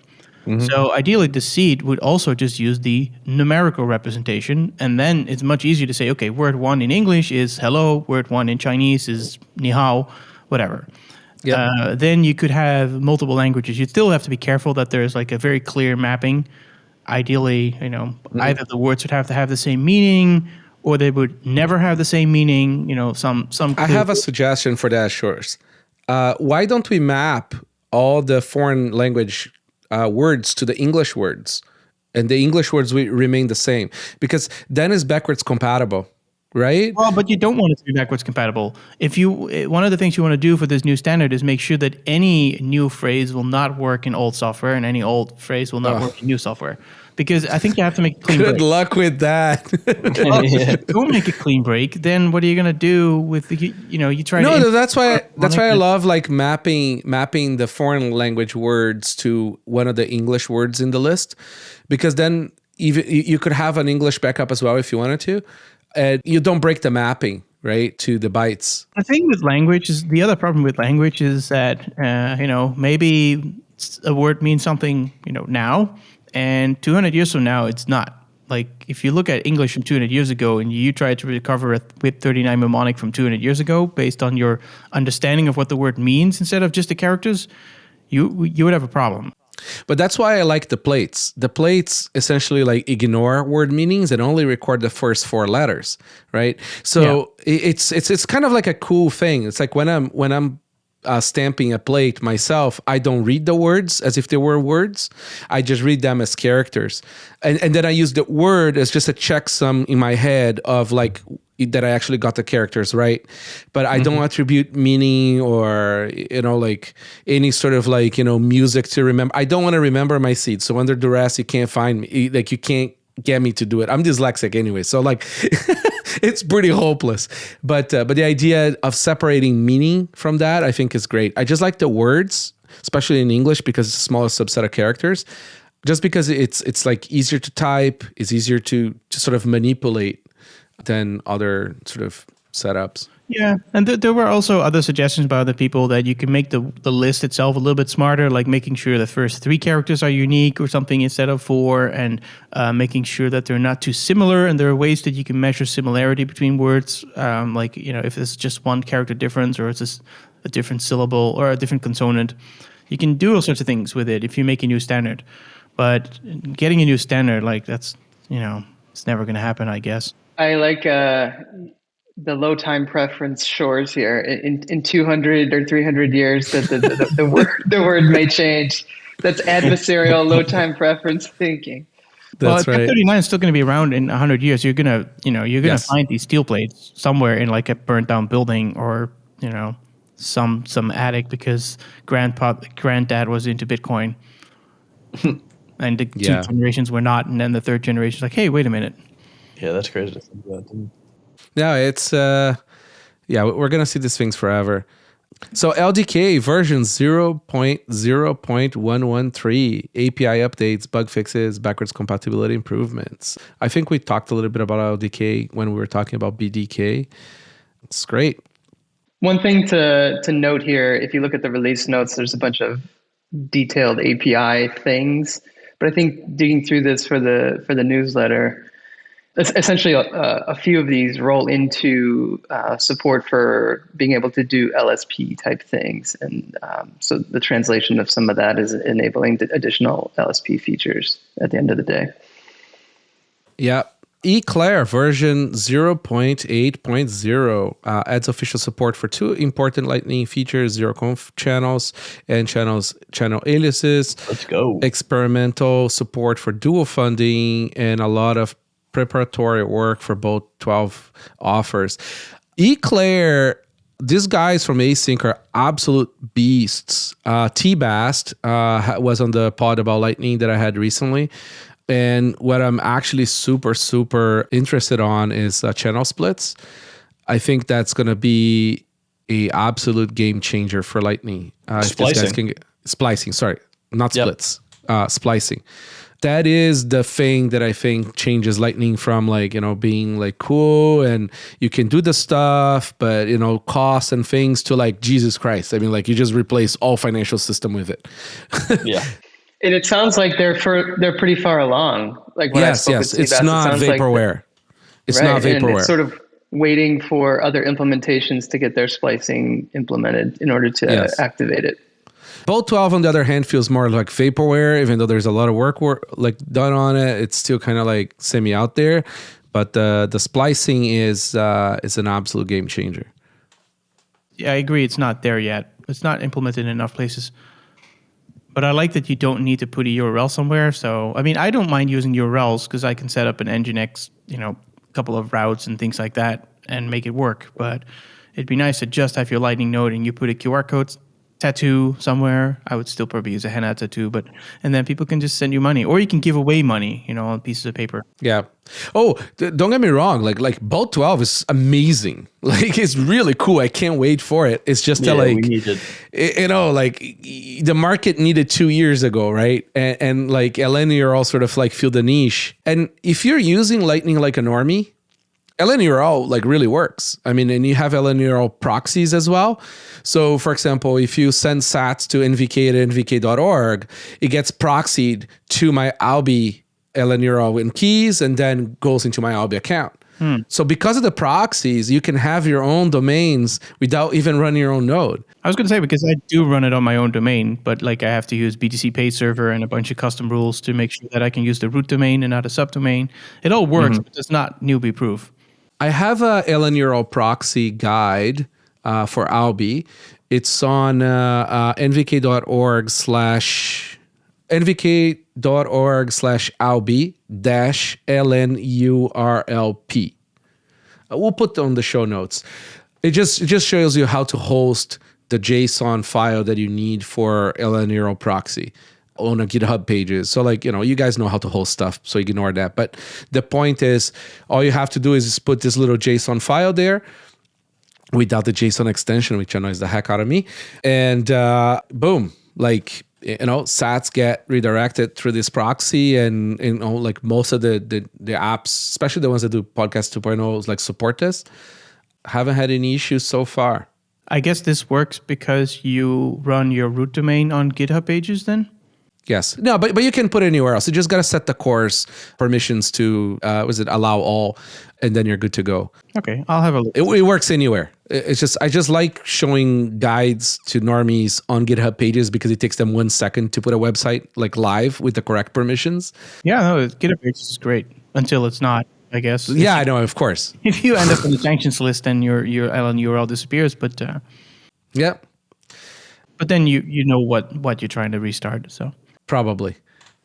Justin, to answer your question, I think HRF funded Dusty recently, who's working on splicing in Core Lightning.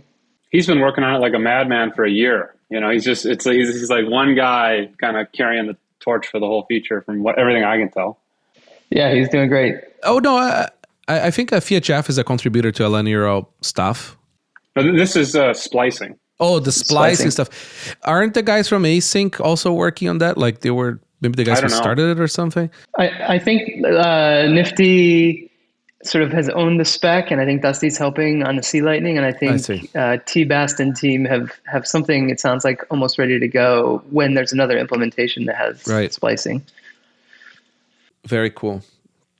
I mean, Lightning is really, really complicated software. So like it takes a long time, and then you have to figure out who is going to also implement and agree on features. It's going to be a painful thing forever in terms of like, getting features that require other implementations to also agree on. But it's still easier than doing anything on the base layer, because you don't need permission from everyone involved. Yes. You just need to have at least one other implementation excited about it, or you think you can convince them in the long run, and you try something yourself.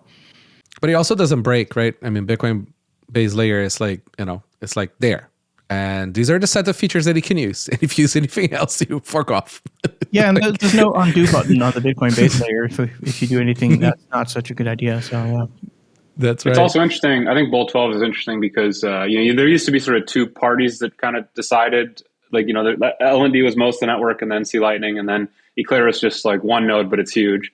And now you have LDK on the scene. And so like a feature that, C Lightning is excited about offers, right? It's like 4-year-old idea. It used to not maybe go anywhere, but now that you have like a third player, big player, LDK, if they champion it, then, it's a lot more leverage. So it's interesting to see more parties involved in like protocol spec decisions. And that's pretty cool. I think there is also like one good thing about more parties is that they're all going to have different business dynamics and like business intent, right? Yeah. Some may be more interested in centralizing things more because that's how you're middleman and make money, right? Others might be more towards, like privacy and decentralization. It's sort of like, and it's all fair. I mean, that's how money works. That's how software works, right? I mean, just different sets of incentives. Alby version 1.23.0, Tails Comet ZTF. Improvements on Alby extension on mobile, Kiwi browser. WebLN apps, Nostr web clients can now be used on mobile devices. And support for Euro USD denominated accounts have been added as well, Codlier. Direct Alby account top-up on MoonPay, new JavaScript API for Lightning web apps and Nostr integrations. I won't go through that details, but I've been using Alby, and I am a Chrome and browser extension disrespecter. But I must say, I gotta give it to them. Like they made a very sane, reasonable, like they pushed to the extent that the browser limitations are. I haven't heard of any XSS attacks that affected them so far. It's not an easy thing to do. Props to them. It's very cool, works great. They're really sort of listening to customers and adding features. It's nice. What does it do? So it's essentially an HSM, right, as a browser extension, right? So you put your Nostr key there, and you can log into places that support Nostr login. I forgot the NIP number now. But they also do Lightning login as well, which was how they started. They also offer the node thing, and they offer Alby LNURL payments, but support also the proxy stuff. They're really trying to support all the things that people want to use. It's the MetaMask of Nostr. In a way, yeah. That's what I was going to say. Yeah.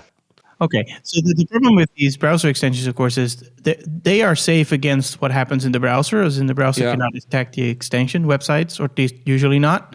But the other way around, very much they can. So the extension can do whatever you're doing, and I think there are some permissions that can be permissions by the extensions. No, but I mean, it might be possible to prevent the extension from calling home, but I guess that's not even necessary. If it just wants to steal your money, it doesn't have to call home. It can just make a transaction and send it. Yeah, so with them, they need to call home, and that's how they do the Lightning stuff, right? Because you're using their node. So like, it is like, you're fully essentially privacy-wise. If they were nefarious, they could just read all your browser activity and send it home, and you wouldn't notice, right? Yeah, so one tip would be then a Chrome profile that you only use to log into your favorite Nostr clients or websites or whatever you're using, and not use it for anything else, because you can actually have extensions limited to one profile in Chrome. You can also whitelist for just websites as well, if I remember right. That could be useful too, yeah. Yeah. And probably you're more likely to actually do that, so maybe that's better. Yeah. Another problem with extensions is that, like, I doubt that the project maintainers are bad people. The problem is, if they get compromised without them knowing, and then you have like bad guys who are very, very good at being bad guys, sort of like trying to leverage that connection to you. Yeah, but also if the extension is built with Node.js, I don't know if that's the case here, but then I believe it is. Yeah, well, then you get back to the dependency circus that's on sub dependency says spend all. Yep. I mean, if anyone had the pleasure of installing Node on their computer, which is awful, you just look at that screen go. Like it's like you want a simple extension that, I don't know, like that just parses JSON or something. It just takes 2 days of like packages to install so that it can, read JSON. Yeah, the Node ecosystem is particularly bad when it comes to dependencies of dependencies of dependencies of dependencies of dependencies, like 10,000 packages just to do one thing. Yeah, a lot of it is cultural too. Like there's just so many noobs contributing code. There's so many projects that just get left to the wayside and are not maintained. It's difficult developing responsibly in the JavaScript ecosystem for sure. But I'm surprised there haven't been that many, at least there haven't been many published exploits since the Copay incident. I haven't read any of them. There must have been some. Maybe I just didn't notice them. But I think people just don't know. Things like MetaMask are probably also using Node.js. Do you think there'd be many more exploits? Is there, like, Evan, you might know this better. Is there any initiative on the Node.js to have maybe like a subset or a variant of Node that is sort of like catered more towards like people who care about the security and are building sort of more important, dangerous things? Yeah, there's definitely been some efforts for more secure runtimes. There's one in the last few years I remember called Dino, which was based on TypeScript entirely. So, JavaScript has very weak typing. TypeScript attempts to give those types a little more strength, make it a little more sturdy. Yeah, but what about like actual dependency management and like, reviews and things like that? Not even going all the way to TypeScript and just sort of like managing dependencies better, or maybe having a package that has no dependencies, it's all built in kind of thing that cares about security. It's rare. I mean, like I said earlier, a lot of it's cultural. People really just grabbing whatever they can without diving into it and throw it into a project. So, if you're building a JavaScript project that touches people's money directly, there's a lot of responsibility you have managing those projects, making sure they're maintained, whenever possible, just writing the code yourself. It could get very hairy very quickly. I think Justin might have to drop out soon. So, Justin, do you wanna go over some of the Fedimint stuff that you wanted to bring up? Yeah. Let me open them. So they're in like significant updates section down in the like news. Yep. Lower down in the list. I was put it rather low in the list. I'm disappointed about my place in the list. Oh, hey, listen, you're still 20% up on that list. So like you're in the first 20%. So I should expect to be at the bottom, right? That's good. That's good right. Point. Yeah. You've been slacking on appearances. Yeah, no, I'll be back here soon. I apologize. Yeah, so I just threw up 3 Fedimint PRs that are kind of interesting. So the first one called Go Live with Modularization. So an interesting thing about Fedimint is like Bitcoin, it has a transaction. It's a transaction system, right, with inputs and outputs. And the interesting thing is, like a couple months ago, the inputs and outputs were like an enum, right? Like you'd have an input or an output from the Mint module, that's the eCash, an input and an output from the Lightning module or the on-chain wallet module, right? And it was like a static enum. And so the last couple of months, we've refactored this to make it something that's dynamic. So you can like load your own modules in and define what you can have. You can basically like federate any kind of application here. And so that's really neat. We finally got the server side of this working completely. The client side of it is still a work in progress, but it's really neat. We're able to kind of a ton of interesting module ideas floating around. Bolt 12 is a really good one, right? Bolt 12 invoices are Schnorr signed. So if the Federation can produce one Schnorr signature using like Frost or Roast, you could have a Bolt 12 invoice in the Federation, and you just have to upload some encrypted pre-images to it, and it can spit out, upload Bolt 12 offer, and it'll spit out Bolt 12 invoices. So there's a bunch of cool stuff. Actually, a state chain is another interesting one, right? Like that's when you're talking about Mercury, right? The idea is like, well, it's a one entity that you're trusting, right? It would be cool if you could split that trust up a little bit. So it'd be like a federated state chain. That would be like a really interesting module idea to build into Fedimint. And so you could do that without any eCash or Lightning or anything, right? You could remove the existing modules and functionality and add something else. So in the list, we also see we announced a hackathon at Fedi. Fedi is a company. Fedimint is like the open source MIT licensed protocol. And so we have a 2 Bitcoin reward for anybody who builds an interesting module. And so I've got a bunch of people in our Discord right now, chat.fedimint.org, building modules. It's cool to see. Someone's building a password manager. Someone's building some other things. So some are like kind of cute ideas, but it's cool to see people running with this. And so that's the first one. I think this is like a really, like earlier when I was going to describe Fedimint, like one way to describe it is like a federated Chaumian mint. Another way to describe it is like just a framework for building a federated application, right? Because you could do it without any Chaumian mint stuff at all, right? Another interesting module idea is just like an account system that has a audit log, right? Like this is like, or aid organizations want this. Like if they're going to deploy money into a community, they want an audit log until it reaches the community. But then it becomes private, right? When the end recipient gets it, then they can spend it privately. So there's a bunch of cool things that the community is cooking up there. So that's exciting. Very cool. Can you explain how Bolt 12 could play into a Fedimint? How does that work?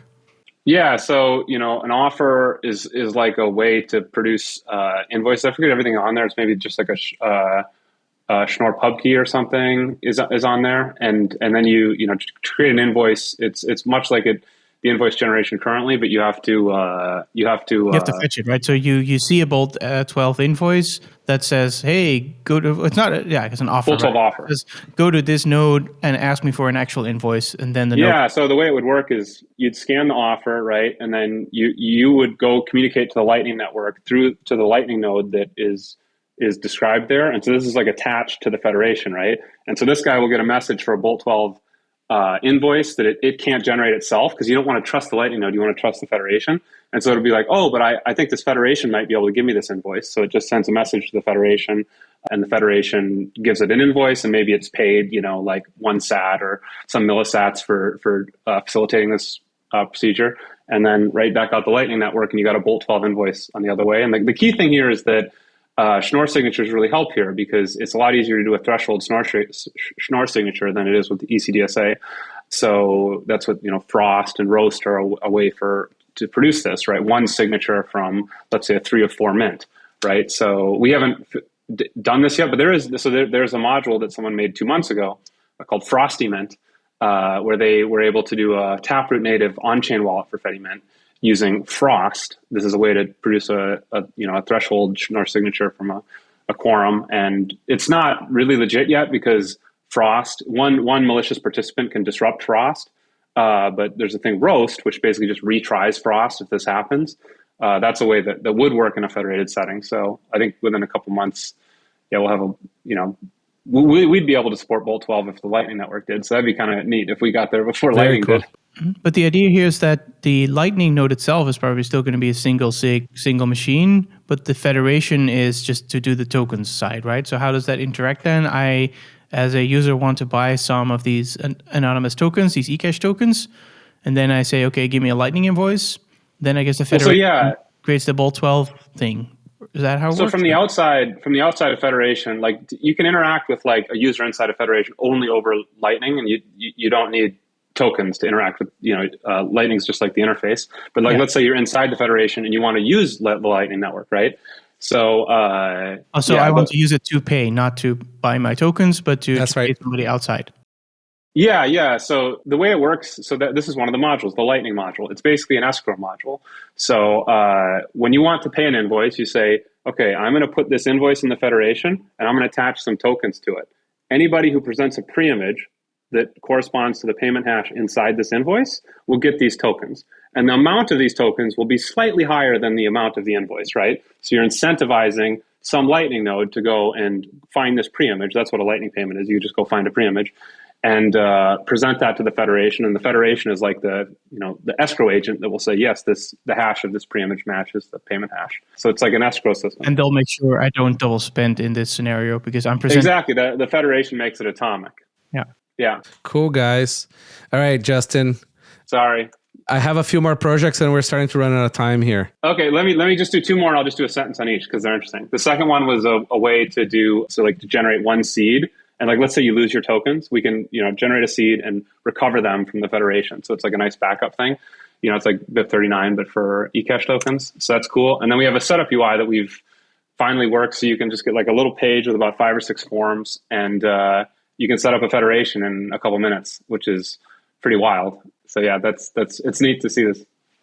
Yeah, no, Fedi is cool. And like, it's like a whole different universe too, right? Do you know what we're going to do?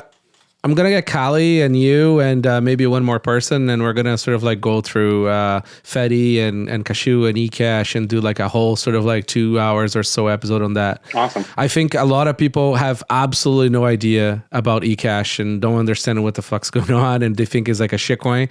Probably I don't help by calling it a shitcoin. Including you, yeah. Anything that's not Bitcoin is a shitcoin. Yeah, we'll go over it. So what we'll do is stick around for us as far as you want and can. I think we still get like probably another like 20 minutes, half an hour here. Yeah. And I still want to get to a few sort of Nostr projects and a little bit of OpTech as well.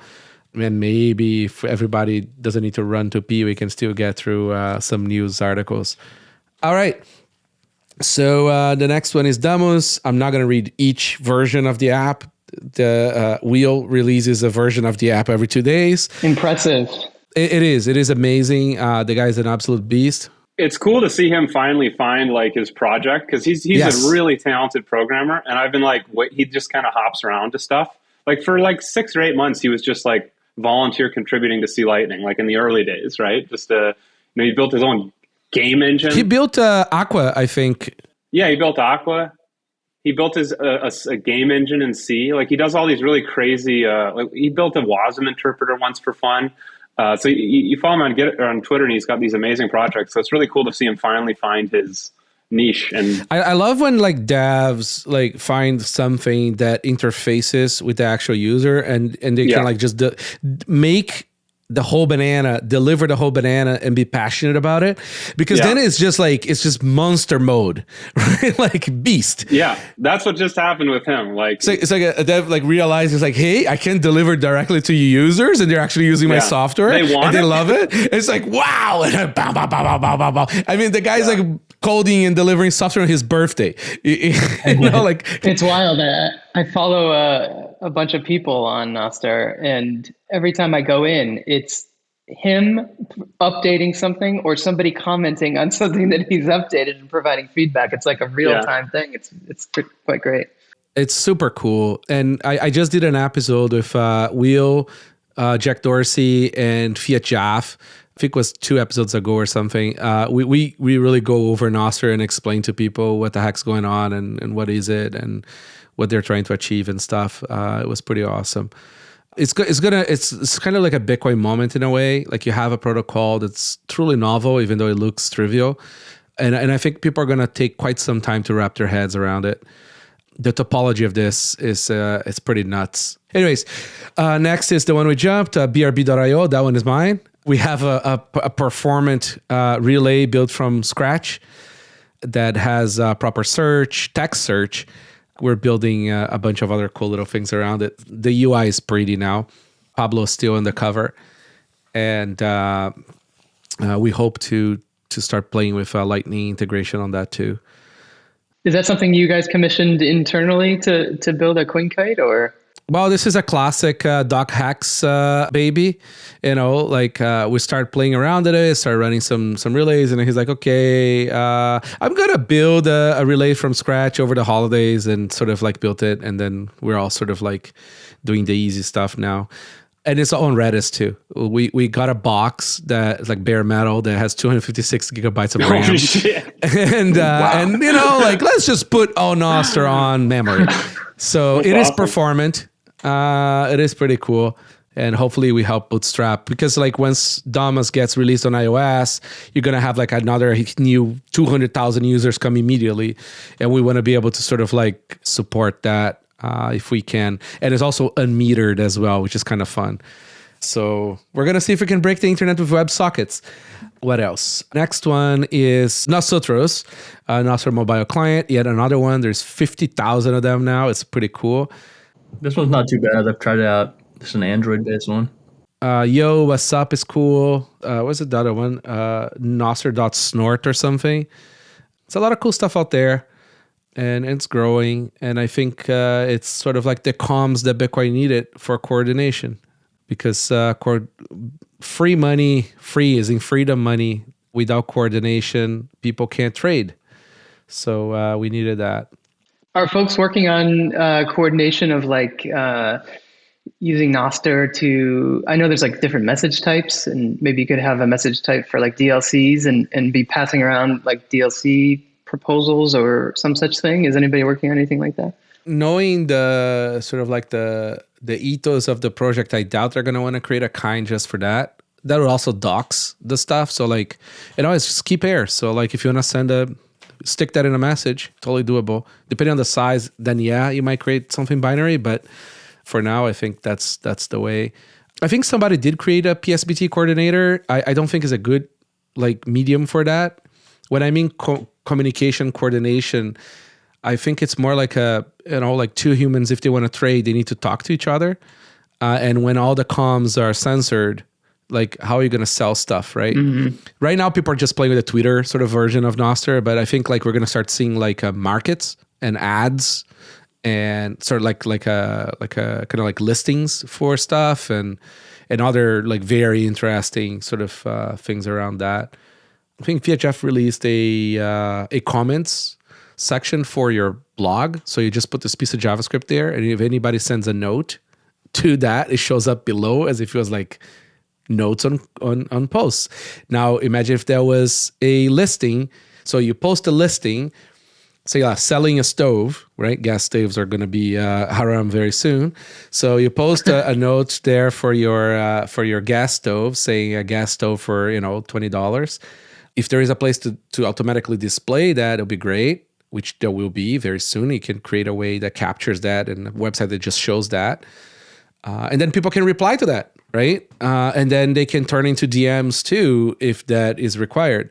I still don't like the DM situation on Nostr. Like you dox the who to who, the graph, the social graph, even though the meshing is encrypted. But there is, I think, a nip for it. By the way, any cryptographers or people who are very, very well versed in that, who are interested in new problems, there is a lot of interesting new problems to be solved on Nostr. A lot of those will be probably like a quick thing for people who understand this stuff deeply.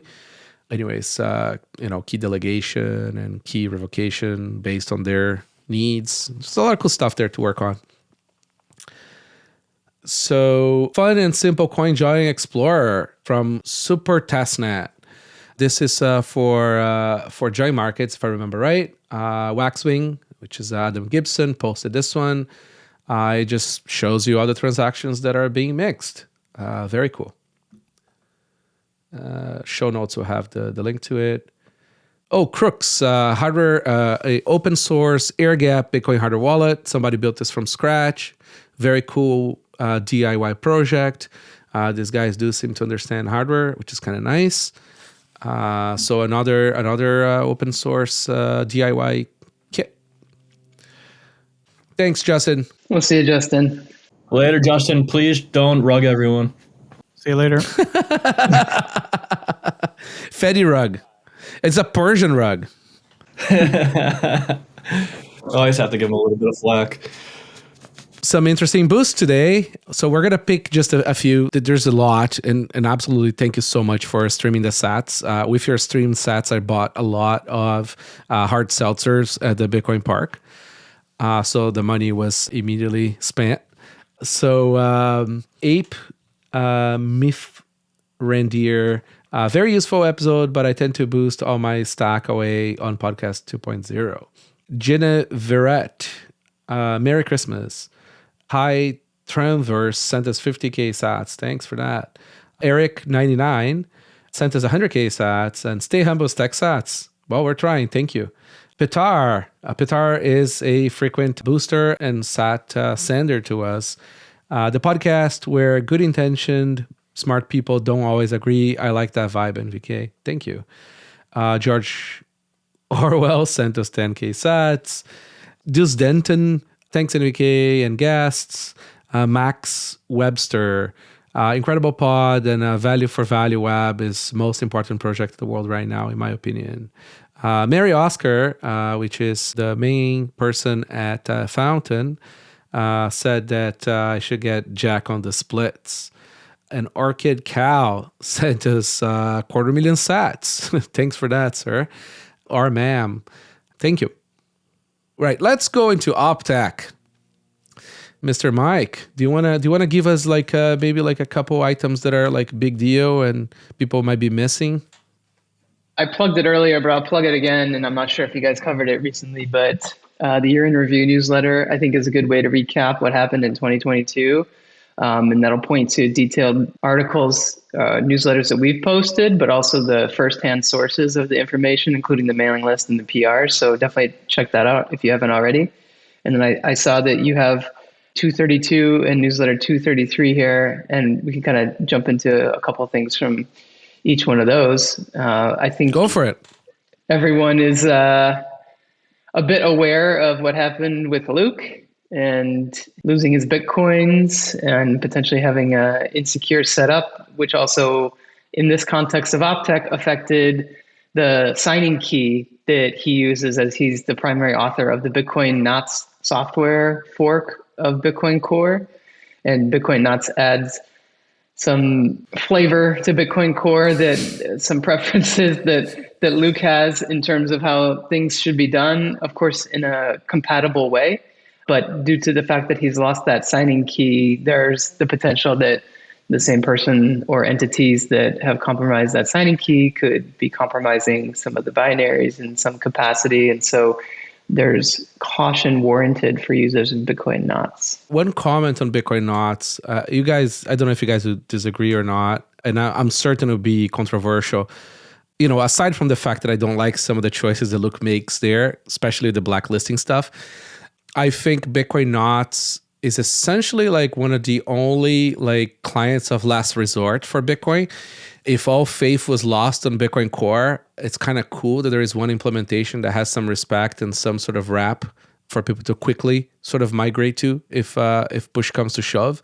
It's based on Bitcoin Core though, so yeah, no, it is, but you know, like he's pretty into. It's kind of like the guy who builds Temple OS. You know what I mean? It's like you have this thing that is like extremely opinionated.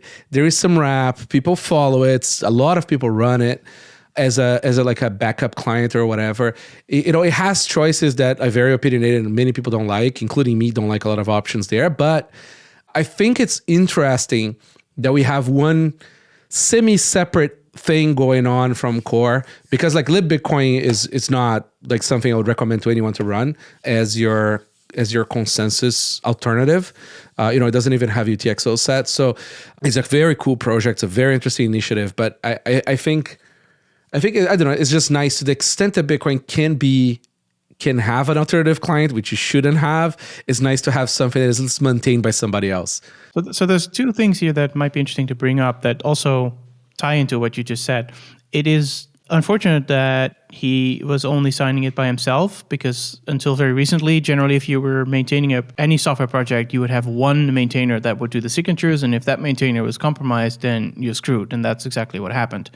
The PGP key was no longer useful. Now in Bitcoin Core, and probably technically in the latest version of Knots too, but I don't know if he's backported that yet, we can now have multiple people sign for a binary.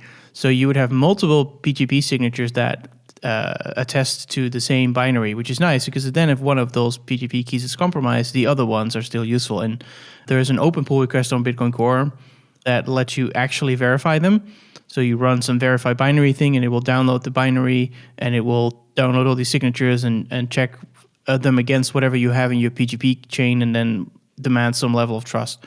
So that's kind of cool, because that would have, you know, if this had happened a year later, it may not have been a problem at all. He may not have had to revoke the release, because he could just say, well, just untrust my signature, but don't worry, because these other two signatures are still fine. The other thing is that Geeks builds, so the deterministic builds, allow you to make sure that whatever source code is on the repo for Knots, you can very quickly trust that the binary actually matches that.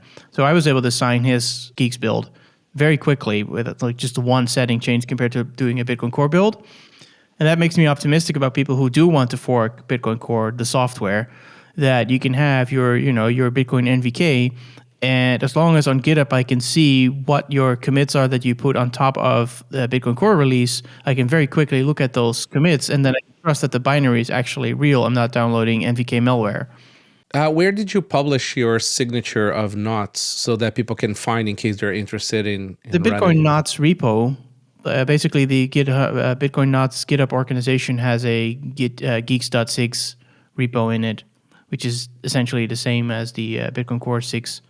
It works the same way. The only thing you change when you do a build is the repo that you push your signature to. I wonder if we should have that sort of linked somewhere, because I don't think I'm not attesting to the quality of the code at all. I'm only No, saying I know. this I know. particular code matches this binary and what, No, this is a problem that I'm super interested on from the meat space side, from the practical sort of like normie user side. That's the reason why we made binarywatch.org. That's a good And we tried with the bitcoinbinary.org as well, that I wish there would be more contribution, but there isn't.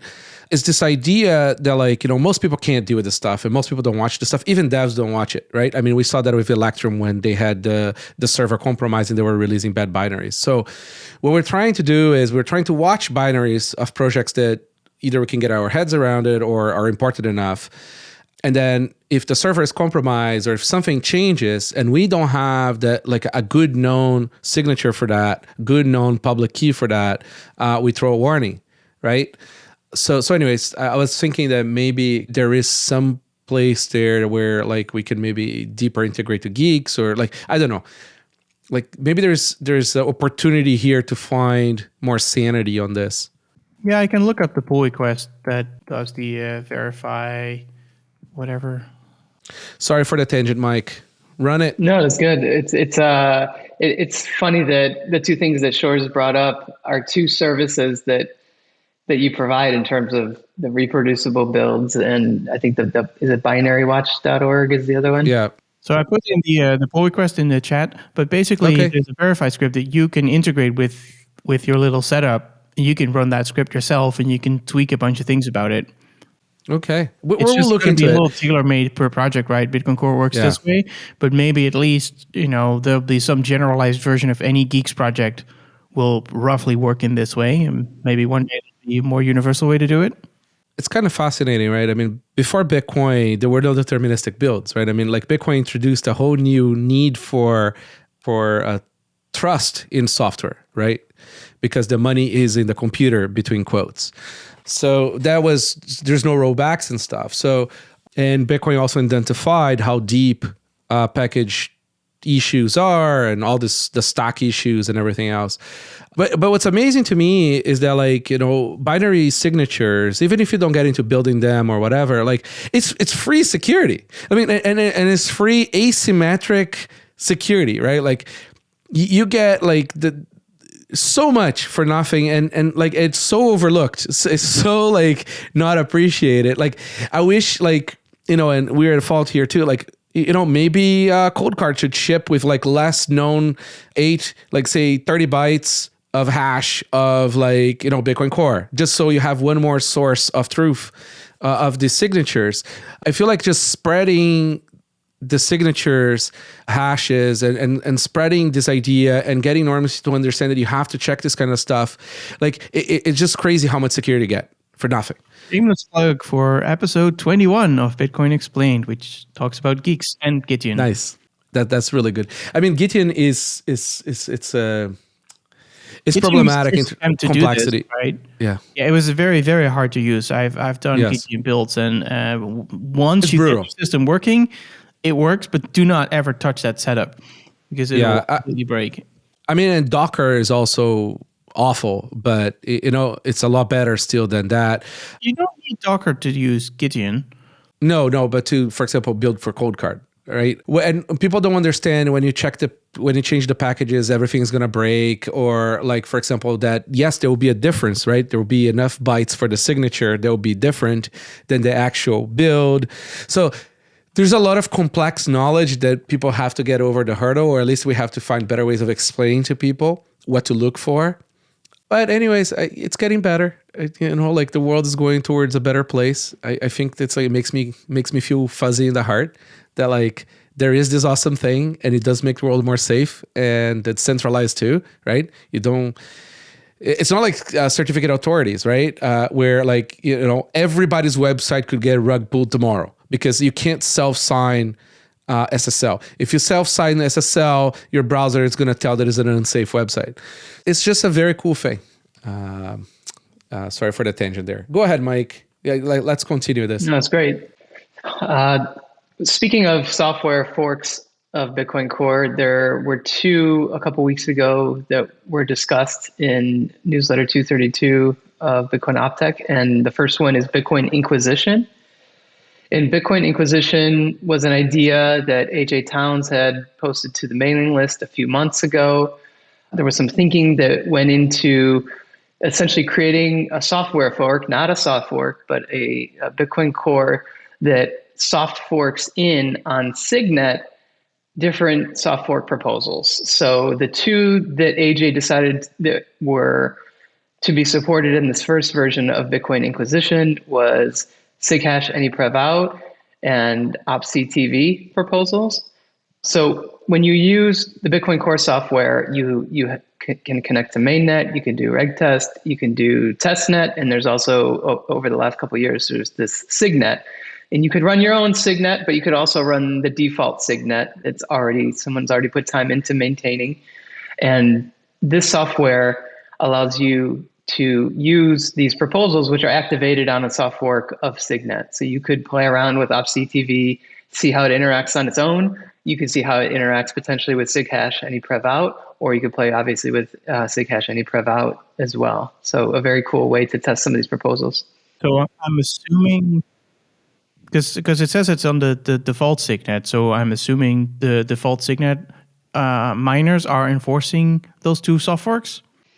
Yeah, I don't remember the exact activation on Signet, but yes, I think that they've been activated. I think there is some participation with the signers on Signet. Yeah, they'd have to, because otherwise you can run your little your software that enforces the soft fork on Signet, but as soon as anybody violates those rules, you will stop syncing Signet. Yep. So the miners have to cooperate here to make that work. But yeah, that's pretty cool. Yeah, it's a cool project. I have not played with it myself, but conceptually supportive of the idea. Sjors, have you run Inquisition at all? Not yet. Okay. And then the second software fork that happened, it's kind of funny that these all happen in the same newsletter, the Bitcoin Knots, the full RBF peering node, and Bitcoin Inquisition. But the second software fork that was announced was full RBF peering node. Peter Todd put a patch on top of Bitcoin Core 24.0.1, and it does a couple things. One is when communicating with peers on the network, it sets the service bit, which essentially communicates to peers that, hey, I am a full RBF node, and you're free to relay those transactions through me. And then that's actually similar, and I think it's the same service bit that Bitcoin Knots uses to acknowledge that Bitcoin Knots is also servicing full RBF replacements. And the change here with this full RBF peering node that Peter Todd put together was that there's also preferential peering to try to connect to 4 additional peers that also have advertised that service bit in an effort to sort of have some semblance of the node network that is supporting the mempool full RBF flag. So there's some preferential peering there that does not exist in Knots. And so the idea there is that you sort of have this subnet that is relaying these transactions that I think there's some math behind how much percentage of the network you need to actually be relaying these. And I think there is a miner that is mining these. So some interesting work there with the full RBF drama. Yeah, so if I wanted to verify this binary, it'd be nice to have some handy scripts for that, right? Because in this case, it's saying, oh, this is based on Bitcoin Core PR25600. So if I wanted to manually check that, I would go to that pull request. I would look at the commit hash of the last commit in that pull request. And then, you'd look at the other commits to see if there's nothing weird in there. And then you'd want to see that there's a Geeks build out there for that specific commit. It would be nice if the Bitcoin verify script could just say like, okay, Bitcoin verify, and then a hash, and then a URL to say, okay, when Peter Todd puts a link to this node, can I, quickly give the URL that he's giving to this little verify script and the pull request number, and then say that, because maybe, a lot of people have pull requests open in Bitcoin Core and they're waiting forever to get it merged. And one way to promote your pull request would be to give easy to download binaries to people who just want to test something on testnet. Yeah, that'll be pretty awesome. Yeah. And then to not have malware. But if there's a simple way to say, okay, this pull request number on Bitcoin Core actually corresponds to this binary, and it may be a bad piece of code, but at least it is that piece of code. Might be a useful tool to anybody who's listening. That's That's a great improvement there. I mean, listen, the listeners will keep on dropping, right? Because we're now at like 2 hours and 15 minutes. No, they're growing. Some people will start listening in the middle. They're growing. Hey, listen, the intent of this pod was to bore people to death with like, we're going to shove signal in your head, even if you don't want it to. No, that's pretty awesome. Any other notable things that we should know, or should we just send them to OpTech? I think we can cover this last one news item from last week quickly, and users or listeners can jump in to get more detail. We did a OpTech recap Twitter space last week with Z-Man and Jesse, which is pretty cool. Z-Man actually exists, and he was speaking on the Twitter space. I agree, by the way, with this idea of making that a podcast, because I cannot be bothered to log into Twitter Spaces, partially because my Safari mobile browser will turn my phone into a stove when listening to Twitter Spaces, and it skips whole things. Sjors, we're going to send you an iPhone. I have an iPhone, but I'm actually experimenting with Graphene OS, so that's why I've been using Android. An Android phone for 2 months. It's horrible. It is horrible. The Apple experience is decent, and you know my views on this. I don't like the security theater of a lot of the Android stuff. No, I was getting a little annoyed by Apple when they started to say, "Oh, we're going to upload your photos to a server when we think there's pornography on them." It's like, if that's what Apple's doing, I don't want to use their devices. But it's very hard to move away from them. Very, very hard. Yeah, their hardware is bar none, and the effort that they make in their, aside from their choices in regards to closeness and morals and ethics and preference. It's the littlest thing. Like, I got the Pixel phone, and it's got this bulky camera extrusion, and the glass just spontaneously shatters, and that's a known issue. No, people don't understand like the level in which Apple plays. Like, these guys are like, they make their own capacitors and their own like resistors. Like, like they really they take that to another level, and it shows, right? I mean, like the phone scrolls. They have an ASIC for scrolling. Scrolls like butter, 100 frames a second. Yeah. It really is remarkable. I mean, open an Apple device. I highly recommend and look inside. Like it's, you feel like it's like an alien 100 years ahead. Yeah. Anyway, so I would like these things in a podcast, and then continue what you were saying, Mike. Duly noted. It's on my list. It's on me. Z-Man and Jesse jumped on last week to talk about their proposal. This is something they posted to the Lightning Dev mailing list, and it's a new technique for opening Lightning channels, and they've named it Swap in Potentium. And just to make the name typable. I'll give you an example use case to give you the idea behind what they're proposing here. The use case would be, let's say I've bought some Bitcoins on Coinbase and I want to withdraw them to my wallet and potentially at some point in the future have the ability to spend those sats on Lightning. So the way that you do that now is you'd have two distinct operations going on. You'd have the withdraw, and then you would have the channel open subsequently. And what this proposal allows differently is that you could actually withdraw from Coinbase in this example to an address that you have a key, and then you would also include an LSP, let's say in this example, as the second signer. And then after a period of time, you could sign unilaterally after a timeout. And so what that does is when you put coins in that address, your LSP will now instantly give you the liquidity in the Lightning Network because they know that they have some sort of signing capabilities with that UTXO. And there's all sorts of advantages for mobile devices for this setup. There is some Taproot support that needs to be rolled out to the community a bit more before this is possible. But I invite you to read the Lightning Net dev post and check out the spaces from last week where you can hear these two go through in more technical detail the use case that I outlined.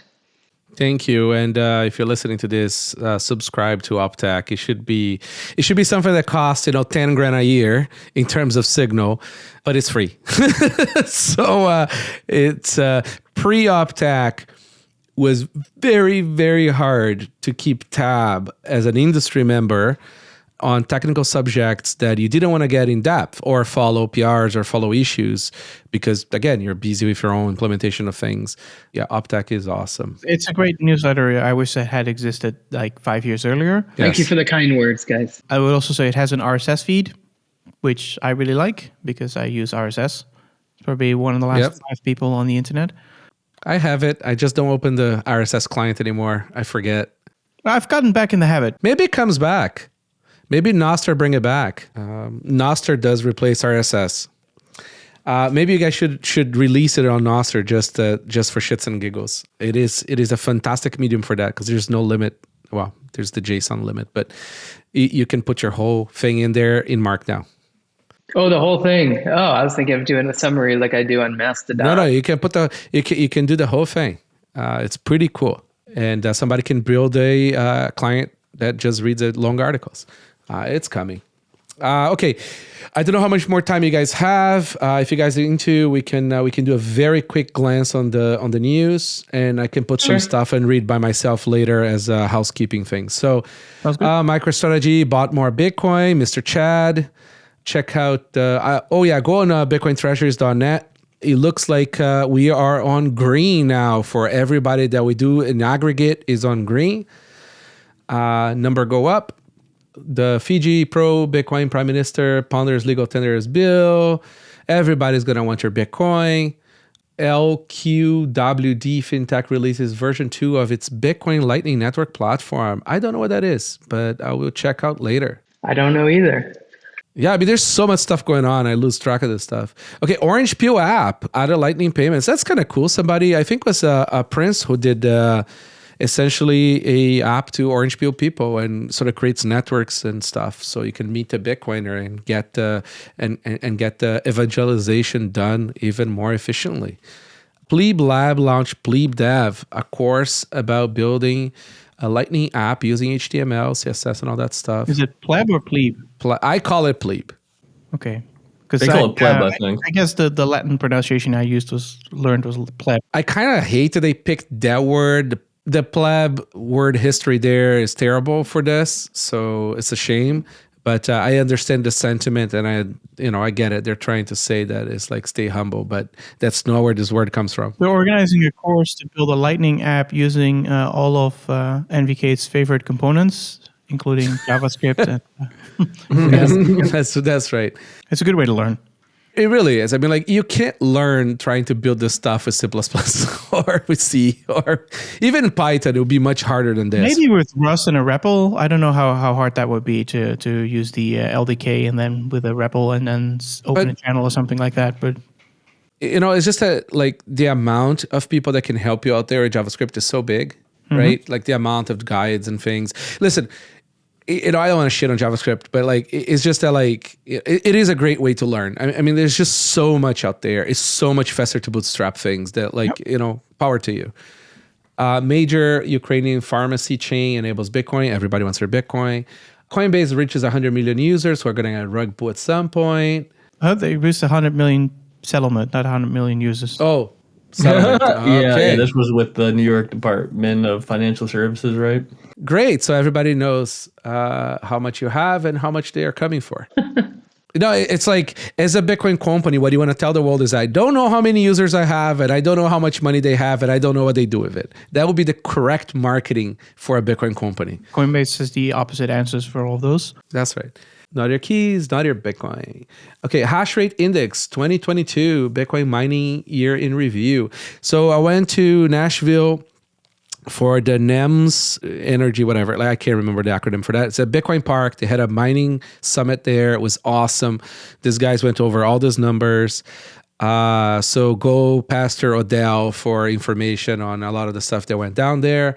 They would have gone through a lot of these numbers. I find the mining pod, which used to be the Compass podcast. I think it's still run by Compass, but they don't want to market themselves too much now, I guess. Right. But the podcast itself is very good. Like, they talk some random mining topics every week. They talk to actual bigger miner operators, stuff like that. So very cool. I think it's worth listening to. Several Canadian provinces target Bitcoin miners and suspend any new grid connections. Yeah, it's a bunch of crap. Canada became very very averse to mining because, like they need to learn how to coal. Well, that's mostly Quebec has always been a problem, right? They have too much hydro, and then they let some miners in, and then they panic, and they put a moratorium in it.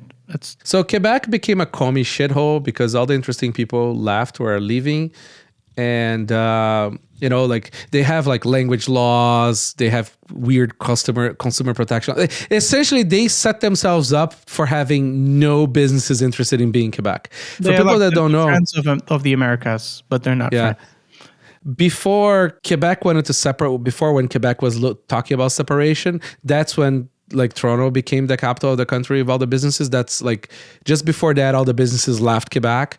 And it's only getting worse. Very few businesses want to open in Quebec.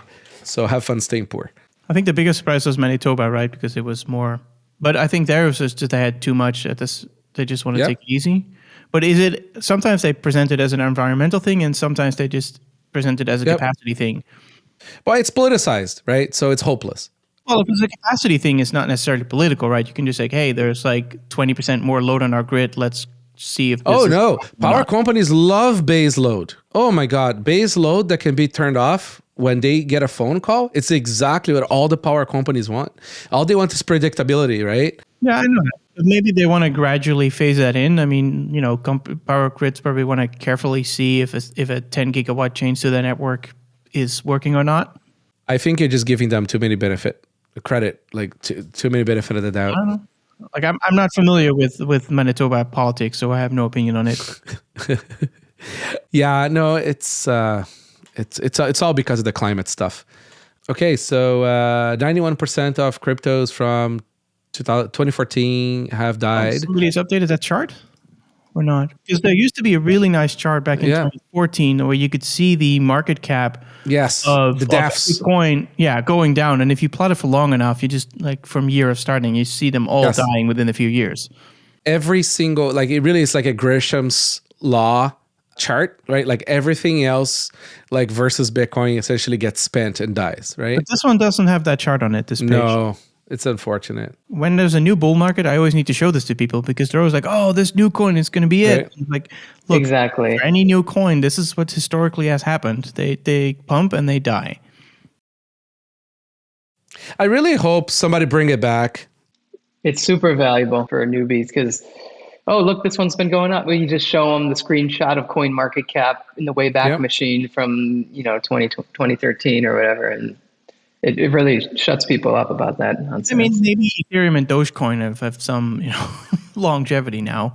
But I miss the good shit coins, which was essentially just a website. You go and you make a Bitcoin Core alt by changing some parameters.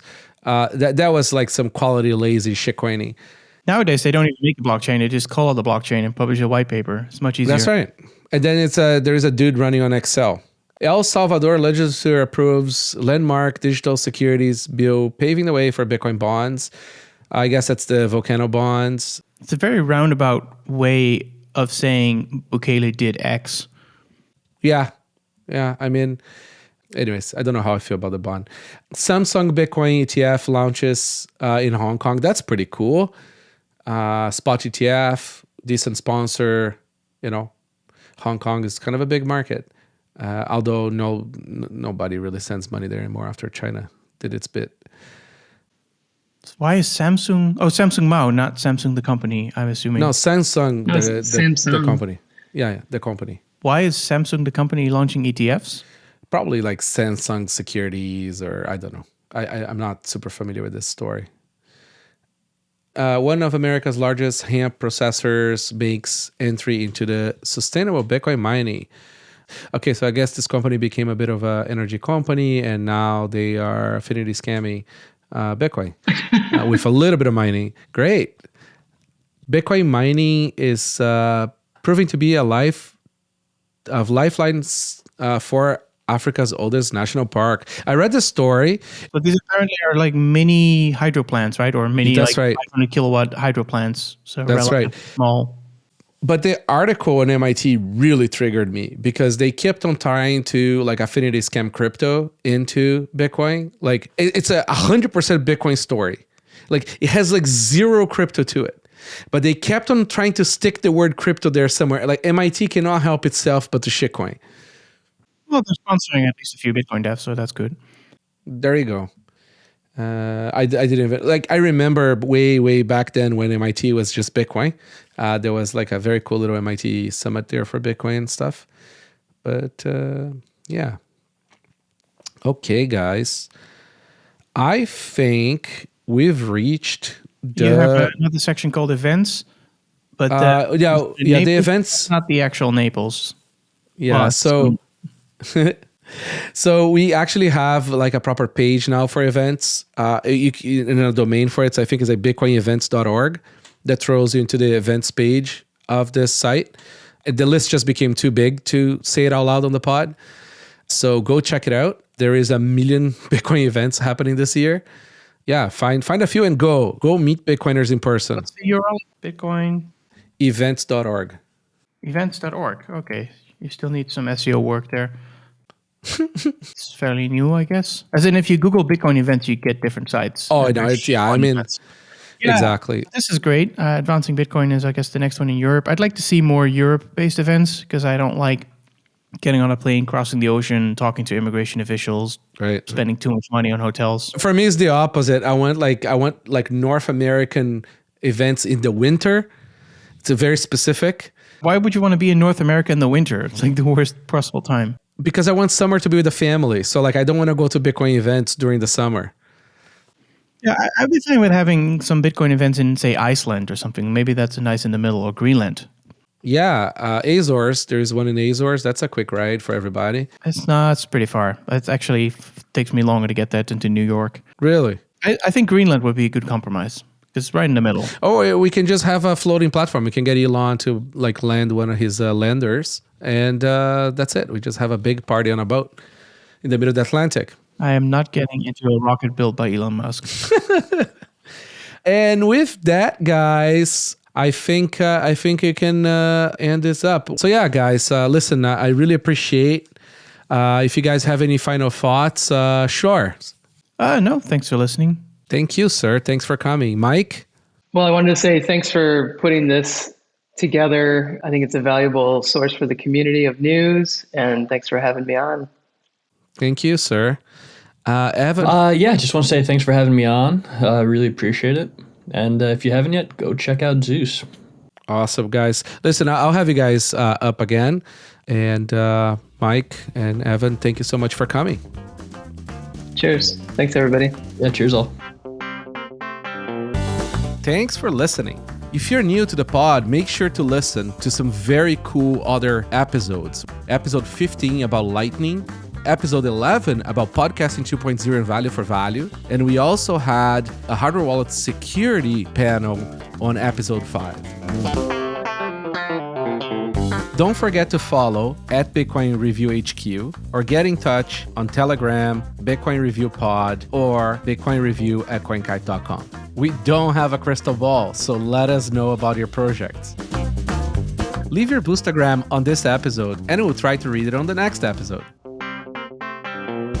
We've added more people to the splits. Now if you send us streaming sats, some of that go to opensats.org. And also to Citadel Dispatch with my guest, Odell. If you don't know much about Value for Value or Bitcoin Podcast 2.0, go to bitcoin.review/V4V.